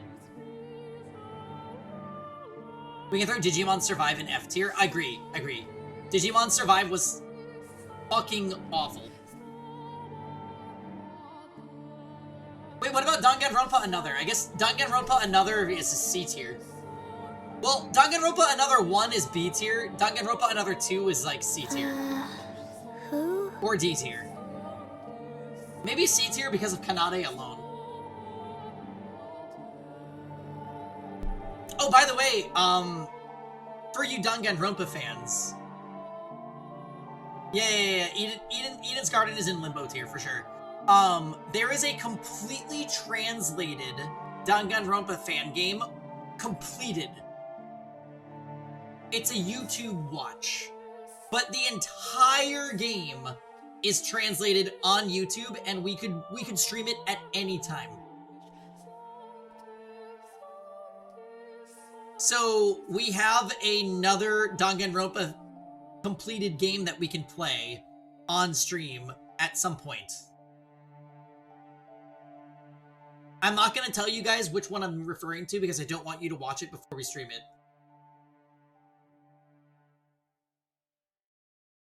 Yeah, the Pengy YouTube watch party on Twitch.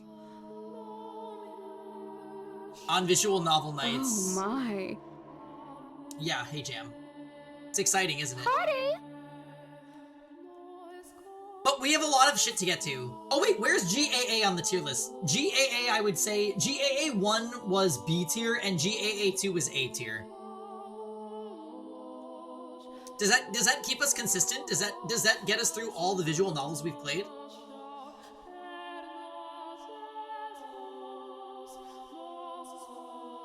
I think it does.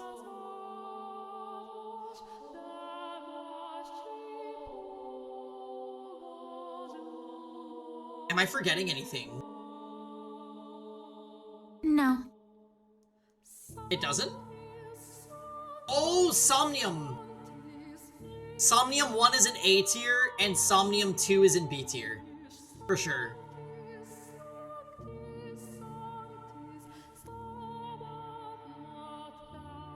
Yeah. That's gotta be it. Oh, Raincode.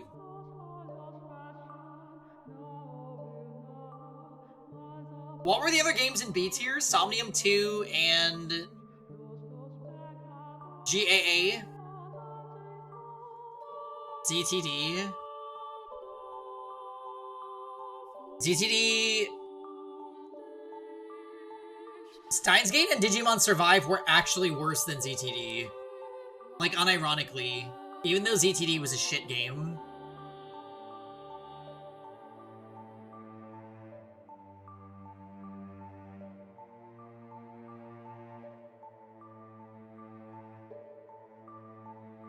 You guys finished The Mole too? Nah, not yet. We have like a couple more episodes.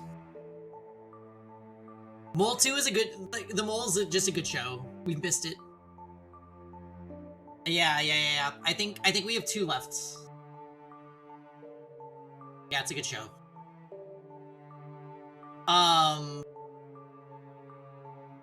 You just met Van Zeeks in GAA, Lisa? Fata Morgana, Ace Attorney Investigations 2, and Ace Attorney 3 are your Trinity. My Trinity is really... It's like series-wide.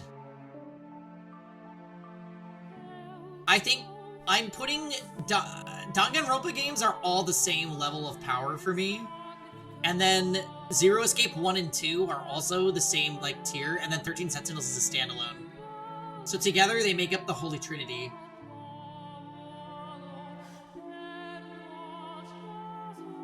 Oh, Lisa. 13 Sentinels is a life-changing experience. I fucking love 13 Sentinels.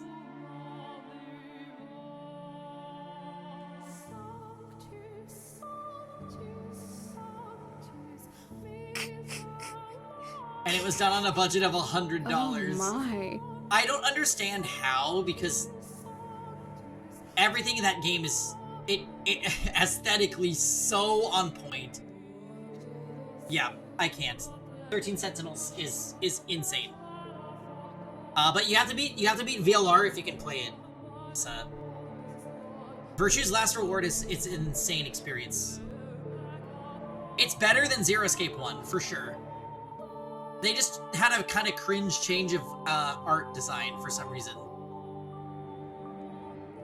Can't even start it. I would refund it if it's not working. That's unfortunate, too. Are you playing on Steam?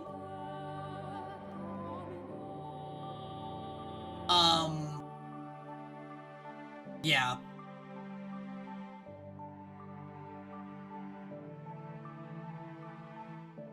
So anyway... Oh, you can't refund? We might be able to do some research to see what people are doing to make it work.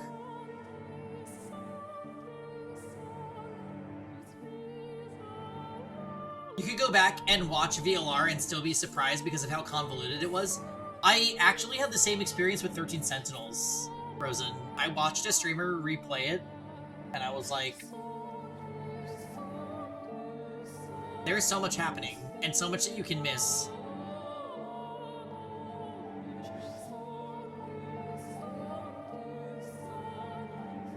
Yeah.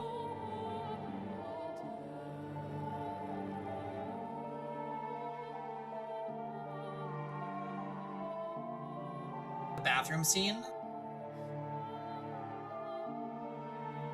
Oh, in 13 Sentinels?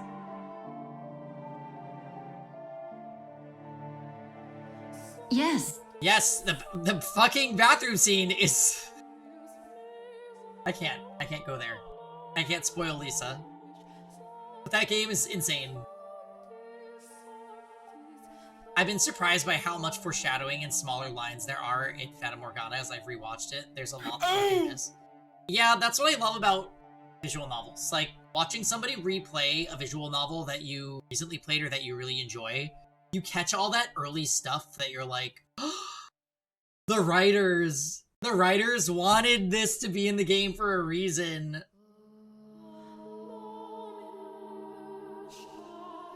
Like, Dots, when Michael was making comments about the parsnips, you were thinking about Amy. Just tell us, you were thinking about her.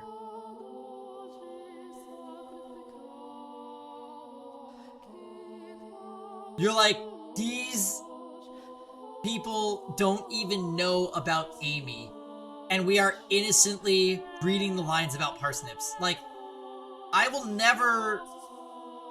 I hate parsnips now. I don't even really know what they are, but I hate them. Because I hate Amy. She is the...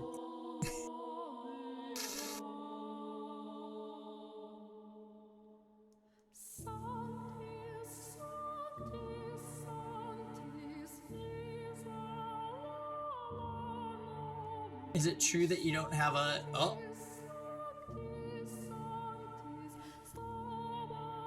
Oh my god. So we still don't know why that is, though. Like, okay, real life biology question. Is it possible for a biological male to be born without male genitalia? Is that a thing that can happen? I've heard of people being born with, like, both. But I don't know if I've heard of someone just, like, not having that.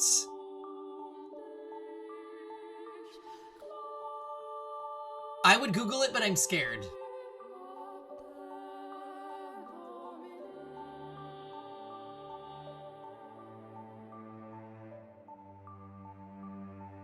I will take a sip of wine as I ponder.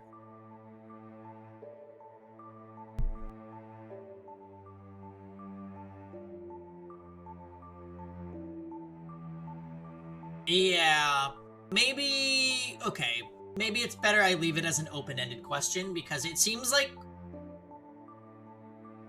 Yeah, it seems like whatever is happening with Michael's body is possibly related to a real-life condition, and is also the crux of, like, a major plot point of this game. So yeah, maybe it's better I just leave it an open-ended question. But I'm just, like, saying, like, for the sake of, like, me being the streamer, I'm like... If somebody could be born with both female and male genitalia. Maybe it's possible that they're also born with neither? Bodies are weird, man!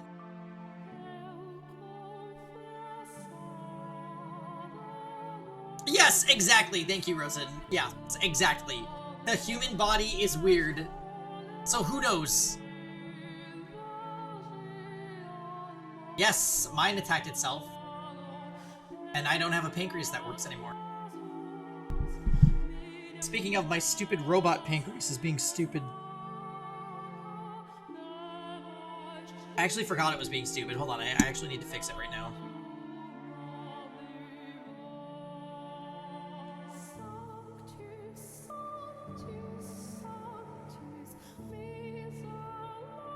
I have to believe it's possible people can be born without all sorts of organs, or at least fully developing.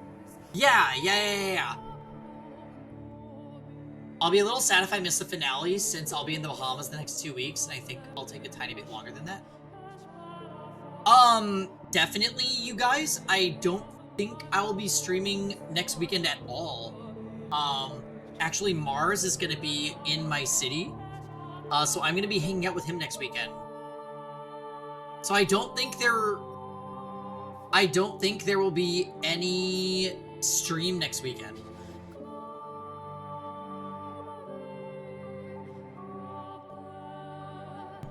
Hold on, I need to fiddle with this pump real quick. Yeah, the Bahamas sound amazing, Dots, by the way. I hope you have a really good vacation. The heart being on the wrong side? Could you imagine? If your heart was on the other side of your chest? That's crazy to think about. Your grandma's funeral sometime this week. Oh, I'm sorry for your loss. Then you leave for a cruise a week from Wednesday. Okay. What time is it right now?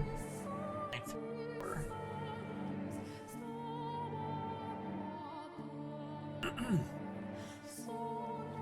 Yeah, my busiest month for sure was July. Okay.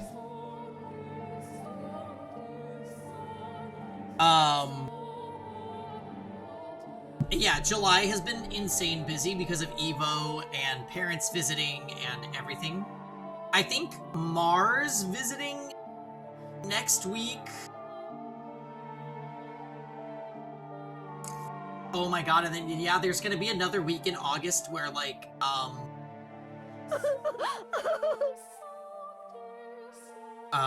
yeah, Rosen. Rosen, did you take off the whole summer? That's crazy. I don't know if you've been doing, like, supplemental work, but, like, that would be the wildest part about working in the school system, is, like, finding income during the months that school's not in session.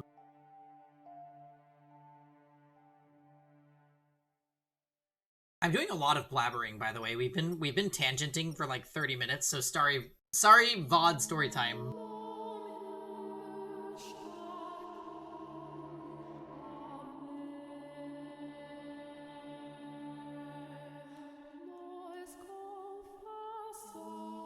Okay. Robot pancreas engaging.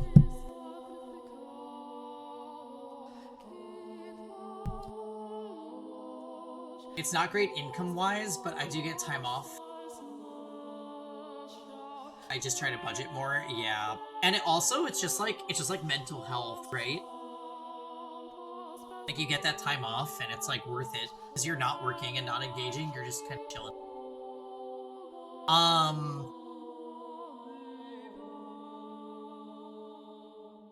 Yeah. What was I gonna say? You'll catch the rest of the VOD tomorrow. Okay, cool. I'm gonna go a little bit longer. Joy the Despair? Sounds good. See ya later! Bye, Lisa. Have a good night. Thanks for watching. Catch the Fata Morgana VODs. They're really good. Although, catching the VOD of Door 3 wouldn't be the same as being here for it, because you don't get to hear the song. Seriously, Dame Una Sigreta is like... again, it's one of the best songs ever in a video game.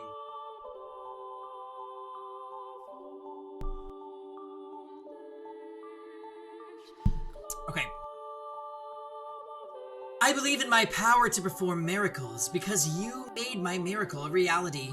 So tell me, my dear, who will be first?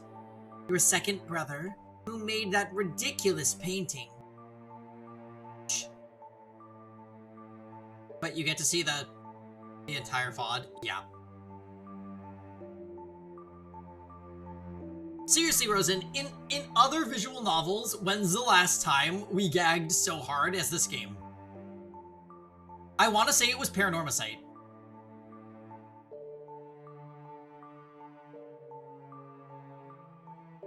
Like, Great Ace Attorney 2 did actually have some gags, but they weren't as intense, I feel.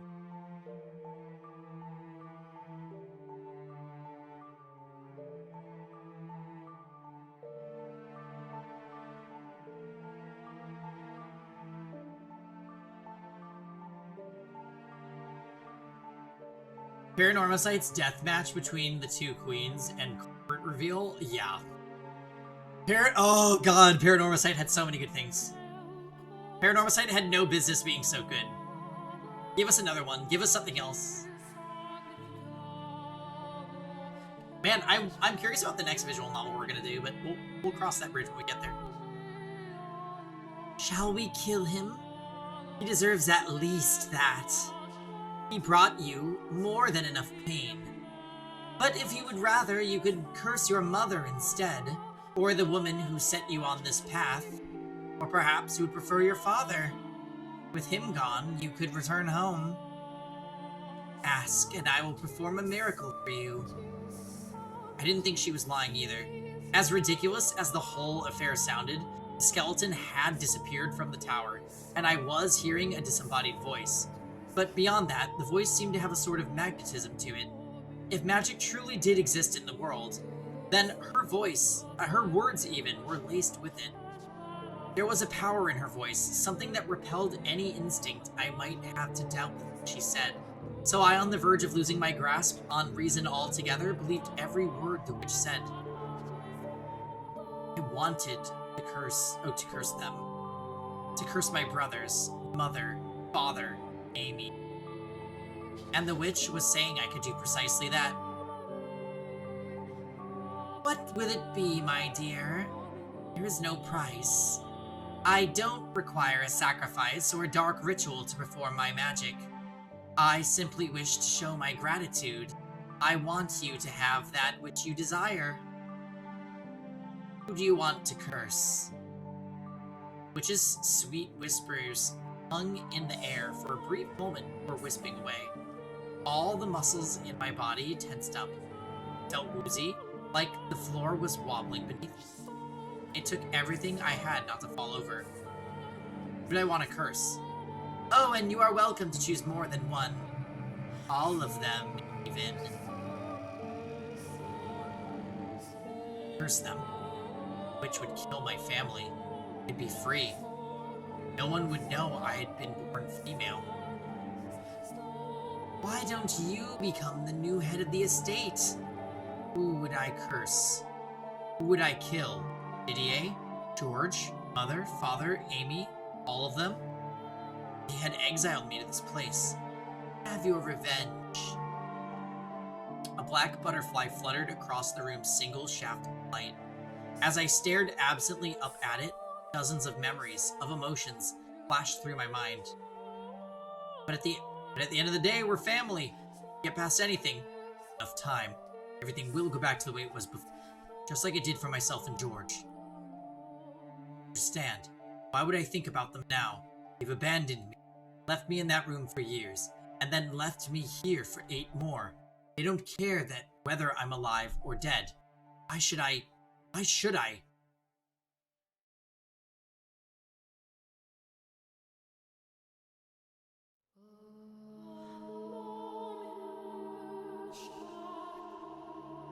Have you made up your mind? Have. Then tell me, my dear, who will it be? Who will you curse? One. Do not curse anyone, Morgana. Surely you jest. I know just how much you wish to see them dead. I felt all your hatred, your despair. I'm surprised that Michael's doing this. I thought, if nothing else, Michael would say Amy. Because he literally said he wants her dead.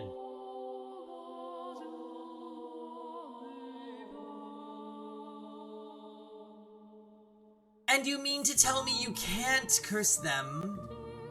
It struck me just now that I can't do that to family.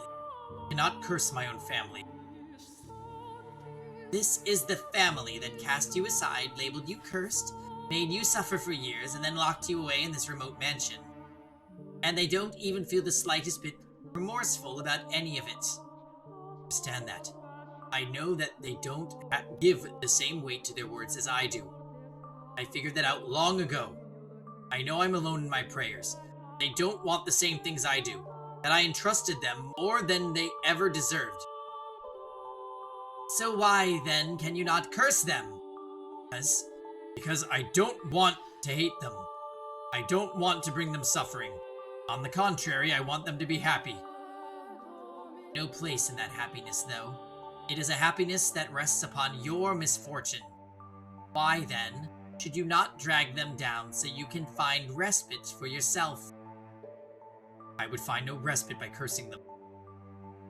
How can you be so sure of that, my dear? I most certainly found a great deal of it myself. You're trying to follow your conscience. I can see that. And that good is superficial. And all it does is shackle you. Remove the shackles and everything will be so much easier. Nothing you say will convince me to kill my family.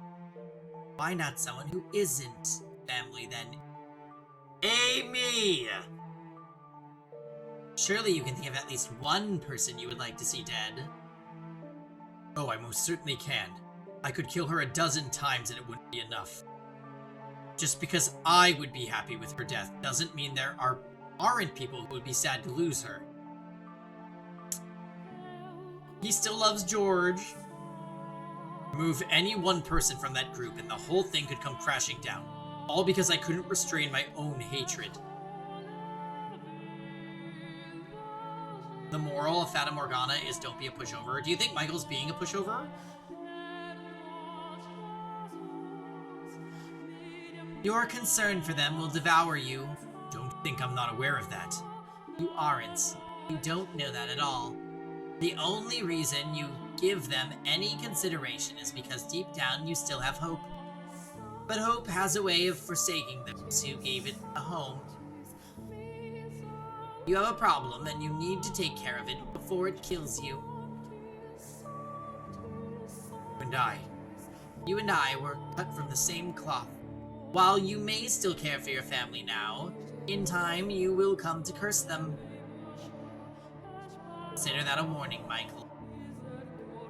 Your hatred, or curse, is what brought me back to life, and there is no getting around that. We do have plenty of time, though. No need to rush to a decision.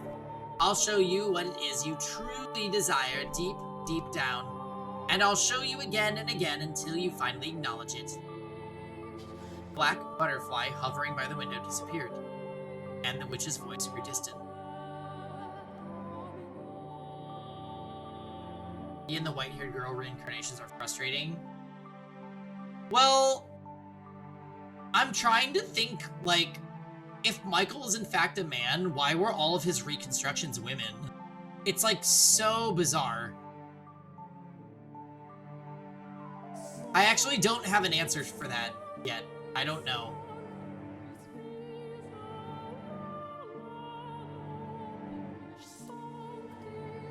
Overwhelms. It's probably just Morgana being cruel, probably. I collapsed to the floor unconscious. Had I really said what I did out of love for my family, or was I just afraid of crossing that line? Was Morgana right? Was my heart now home to a terrible monster? If I actually had resurrected the witch with my hatred, maybe that was what I was now. Darkness seeped down over me once more. I was again encased in a despair. Slowly, ever so slowly, it wore away at me, eroding me into nothing. If I didn't come up for air, I soon would take the witch's offer. Cackling like a demon, I would place a curse on someone. I would kill them.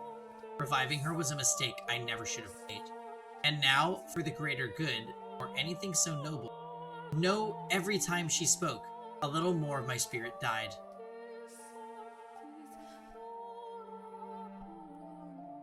From that day on, Morgana's voice became a constant fixture in my life. Curse them, kill them, curse them. She serenaded directly into my ear. No matter where I hit or how deep I put my fingers in my ears, her voice resounded directly in my head. Hearing an incessant stream of curses from a disembodied voice was so unreal, so unbelievable, that I felt as though I was being dragged away from the realm of humanity. There was an odd, unsettling magnetism in her voice, allowing her malevolence to seep into me. It was downright torturous. Curse them. Revile them. Do you really need to be in your right mind, honestly, or fixation? On holding on to your sanity is what's causing you so much anguish. Admit it. There's more darkness, more seething malice inside you than anyone else. That's why you were the one who resurrected me. Admit it. You do want to curse them, don't you? You do want to kill them, don't you? No, I don't. I don't want that at all. I've told you this already. You're so desperate to deny it, Mike. It can only mean that it's true. You would be able to maintain your calm if you were truly free of guilt. I do not wish to kill Didier, or George, or Mother, or Father. I have no desire to see any of them dead, and thank you for leaving Amy off that list. Your constant babbling is messing with my head. Be honest to yourself, Michael. You do imagine what it would be like to hold their warm intestines in your hands, standing over their bodies. Ooh! No, I don't. That's not what I want. I might. You climbed the tower. You opened the door. You sought me. No, I wasn't in control. No, Michael, you were. Enough, I'm done listening to you. Haha. Now, don't take your anger out on inanimate objects, Michael. Do you even know where I am? Where are you? Standing. In front of you. Now I'm beside you. Just playing around with me, Morgana. Mocking me for your own amusement. Not at all, my dear. In fact, I consider you a close friend. Why would I mock someone who means so much to me? We are not close. You will come to understand in time that we are very much the same. And when you do, you will also know that I am the one who truly understands you. Enough! Enough! Enough! Let it all go, Michael. Curse it all with me. Despise it. Kill it. Make it suffer. Curse it. Please just stop. And where might you be going off to, Michael? Wherever you run, I will always be by your side. Are you going to pray to God to exorcise me? Now that's quite amusing, considering I am the child of...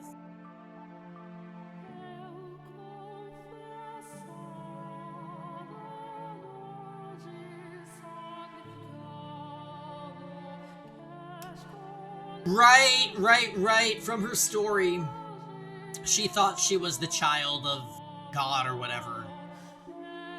The mother.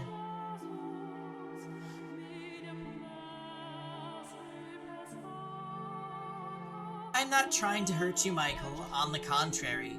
Stop talking, please. Just stop. I want to set you free from your misery. Can't take it anymore. Please just be quiet. Who's there? I'm here to deliver the monthly package. I see. Michelle? Is something the matter? I opened the door, and there stood a servant of the Bollinger estate. He seemed to be quite perturbed by the sight of me. I must have looked terrible. Morgana's voice, her words, sapped my spirit dry. Human. Normal person. Not a witch, or a spirit, or a demon. I knew good and well, the servant would never do anything for me. He wouldn't believe a word I said. But at that point, his humanity was enough for me to latch onto. Help me, please.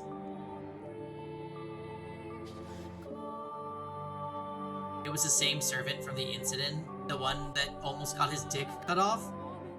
Pardon? Witch, she talks to me. She never stops talking. Begging you, please get me out of here. Go back home in your carriage. Please, let me go. Witch's voice, it's killing me. It won't go away. I can't escape it. Please, I need your help. Gone mad. Oh, crazy. This is why I didn't want this job. Having to deliver supplies to this damn cursed mansion. Having to get anywhere near the Bollinger's youngest child. No, I am perfectly sane. You sold your soul to the devil. Don't think I'm in the dark about that. No, I did no such thing. You're completely insane. No, I'm done with this damn job. It's not worth all the riches in the world. Not if it means I have to be around a lunatic like you for even a minute. Why? I am not crazy. I'm perfectly sane. I'm not mad. Michael, your mind is far, far from sound.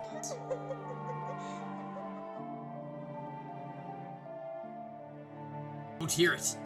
I'm not mad, damn it. I am not sane.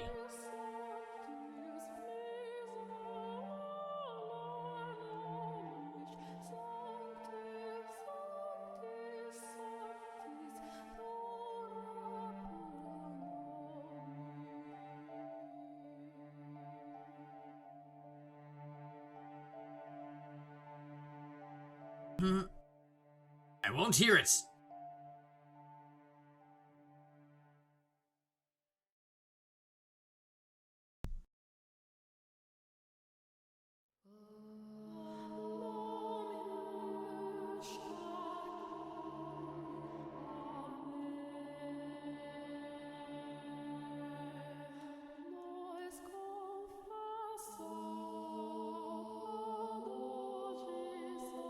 The witch spent nearly every waking moment of the day at my side, talking and talking and talking.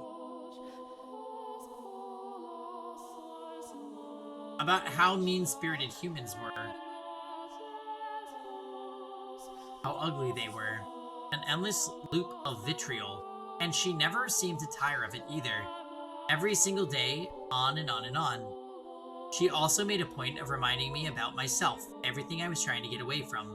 But as much as I fought to ignore her, to not let the things she said in, she slipped past every wall I put up. Every day, reminding. Her every word warping me. There was no escape. Them, revile them, remember the things they did to you, close your eyes and envision it, remember the scorn in their eyes, the way their lips twisted as they laughed. You need only curse them, and you can wipe those reprehensible smirks out of existence.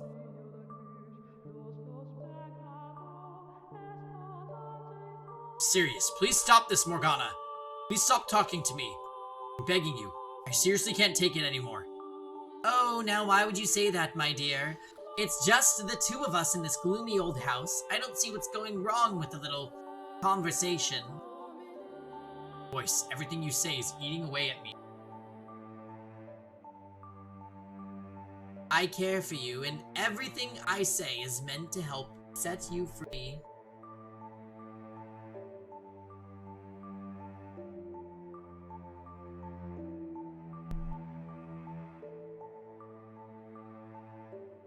So I will continue saying it. You are allowed to hate the people who have wronged you. They don't deserve happiness. Someone who's always smiling for you is someone who's certain to betray you. Someone who values themselves above all will not hesitate to put others' lives on the line. Someone who covets wealth and power will sacrifice his friends and family to obtain it. These are the kinds of people you once surrounded yourself with. I've told you repeatedly that I will not curse anyone. Why must you be so stubborn, my dear? I would ask you the same. Why won't you just leave me be? Because I can't stand to see you like this. With one word, you could be set free of your pain. But because you insist on shackling yourself to your idea of family, you are making yourself miserable. We are the same type of person, Michael.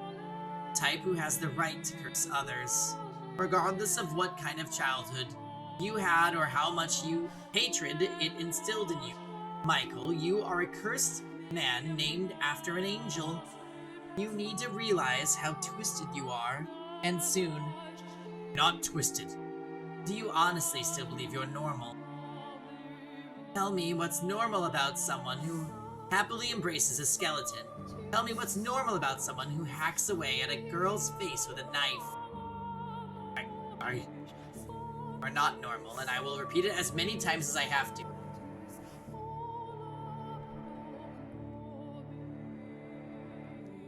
You need to accept that. Why must you hold so tight to your sanity? If you would just let go, you wouldn't have to suffer. No one is going to come and save you, my dear. The only thing that can save you anymore is your loathing. We are the same. I am nothing like you. I am not a witch. I am not cursed. I'm human. I'm human and... Man. Yes, a man. That body. Oh, my dear friend. Let me tell you something you should be quite pleased to hear. Do you know what some say about people like you? Those who are neither male nor female. That they are like unto God. Like to God? Indeed. You should have been worshipped for your divinity, but instead, your family cursed you. You are not human. The second life... From the second life was first breathed into you? Second as in the passage of time. Got it. Your fate was decided. No, you're wrong. If I were really wrong, you would not be here now. You would be back home with your family. Perhaps you would have a pretty little wife, living a normal, happy life together. And you have long since strayed from that path. It's well out of sight now. I have not. I'm human. I'm a person. A normal person. The youngest son of the Bollinger estate. I'm an ordinary man. No one, not a single person believed me. Not even the witch was willing to consider me human. Never mind my family.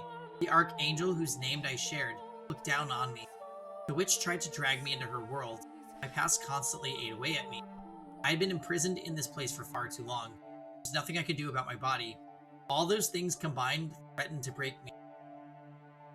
I let out a scream and then stumbled out of the room in a frenzy. I had to get out of that place. It didn't matter anymore that I was forbidden from leaving the property. I just wanted to get it all out of sight. If they wouldn't let me come home, then I could run away. It was all I could do. I wanted to get myself anywhere that might have even the tiniest bit of light to share with me. I was desperate. Someone! Anyone! Please! Tell me I'm human! Tell me I'm a man! Anyone! Please tell me I'm not cursed! And when I opened the front door, the searing light pierced my eyes. Ugh!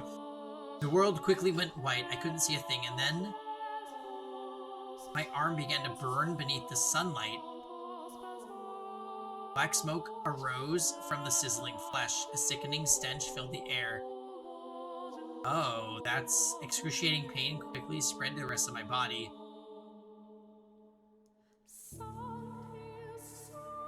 So wait, the sun condition was not just the mother gaslighting?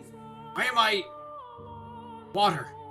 I slammed the door shut, restoring the darkness. Gasping and groaning, I trudged back into the house in search of water, which I'm sure the witch Morgana observed with a great deal of pity. I don't think you're in need of any water. Take another look at yourself.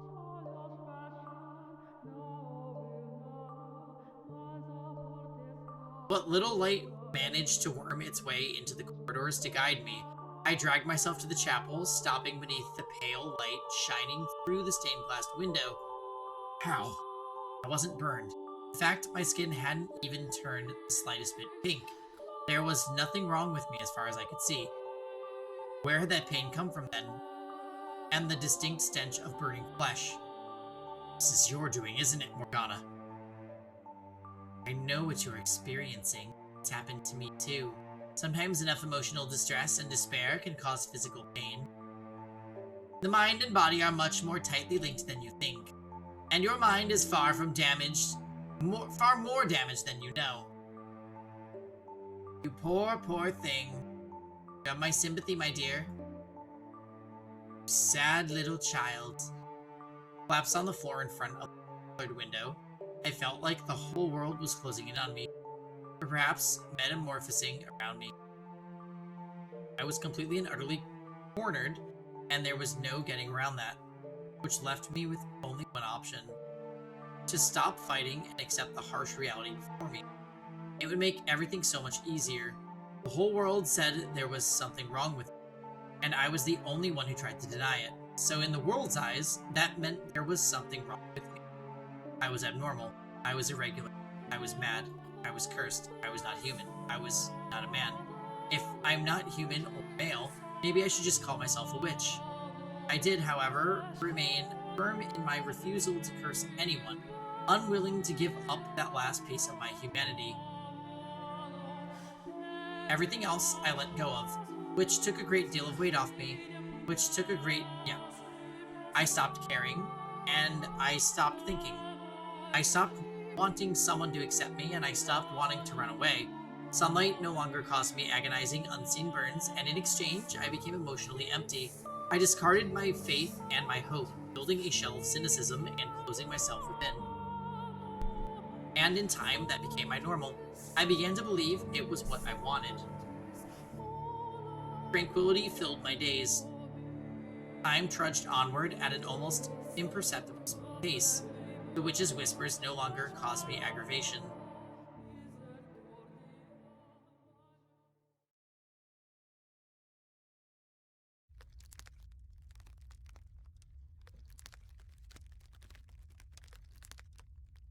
So question, Dots, how much more of Door 7 do we have? Because my eyes are getting a little droopy, and I'm wondering if, like, this seems like a pause in the story a little bit, so, like...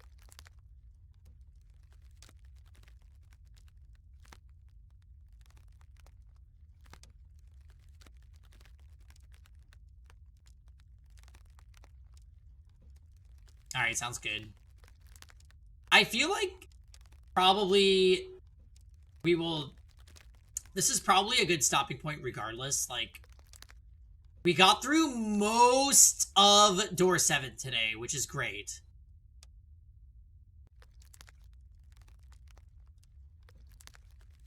I don't know how many doors this game has, but I feel like there's very little to the game's plot remaining. Like, there's gonna be some kind of something with dealing with Morgana, but that's... I'm thinking that we're getting up there with this game, so we're probably gonna be done soon. Hey, Matt. I was just discussing the end of stream because we're getting up there and it's a work night.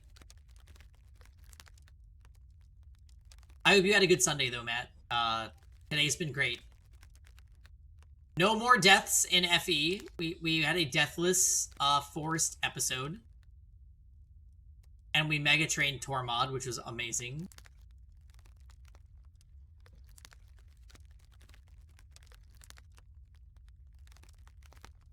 There's 2.5 hours left of Door 7. Toodaloo. What? Alright, well, even if that's the case, that's fine.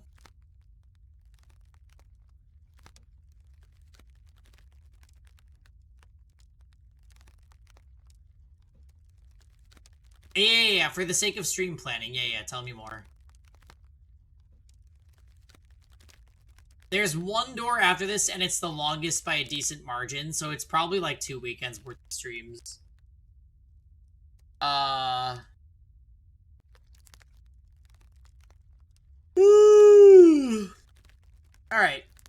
Yeah, I think I've got to call it here, guys. Next weekend stream is gonna be kinda... I don't know if we're gonna stream next weekend.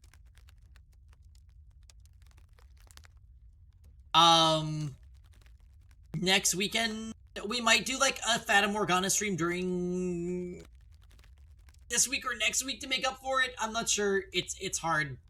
But a friend is visiting next weekend, so if there is a stream, I'd probably do something with him. I don't know. So anyways, I'm gonna get the hell out of here. I will try to make a stream schedule on tomorrow. drunk RTA. Maybe. Anyways, everyone have a good night. Thank you for watching. I will try and release a schedule on Discord tomorrow, and I'll have the command active again, since July was a wash in terms of schedules. Thank you for everything. Have a good night, guys.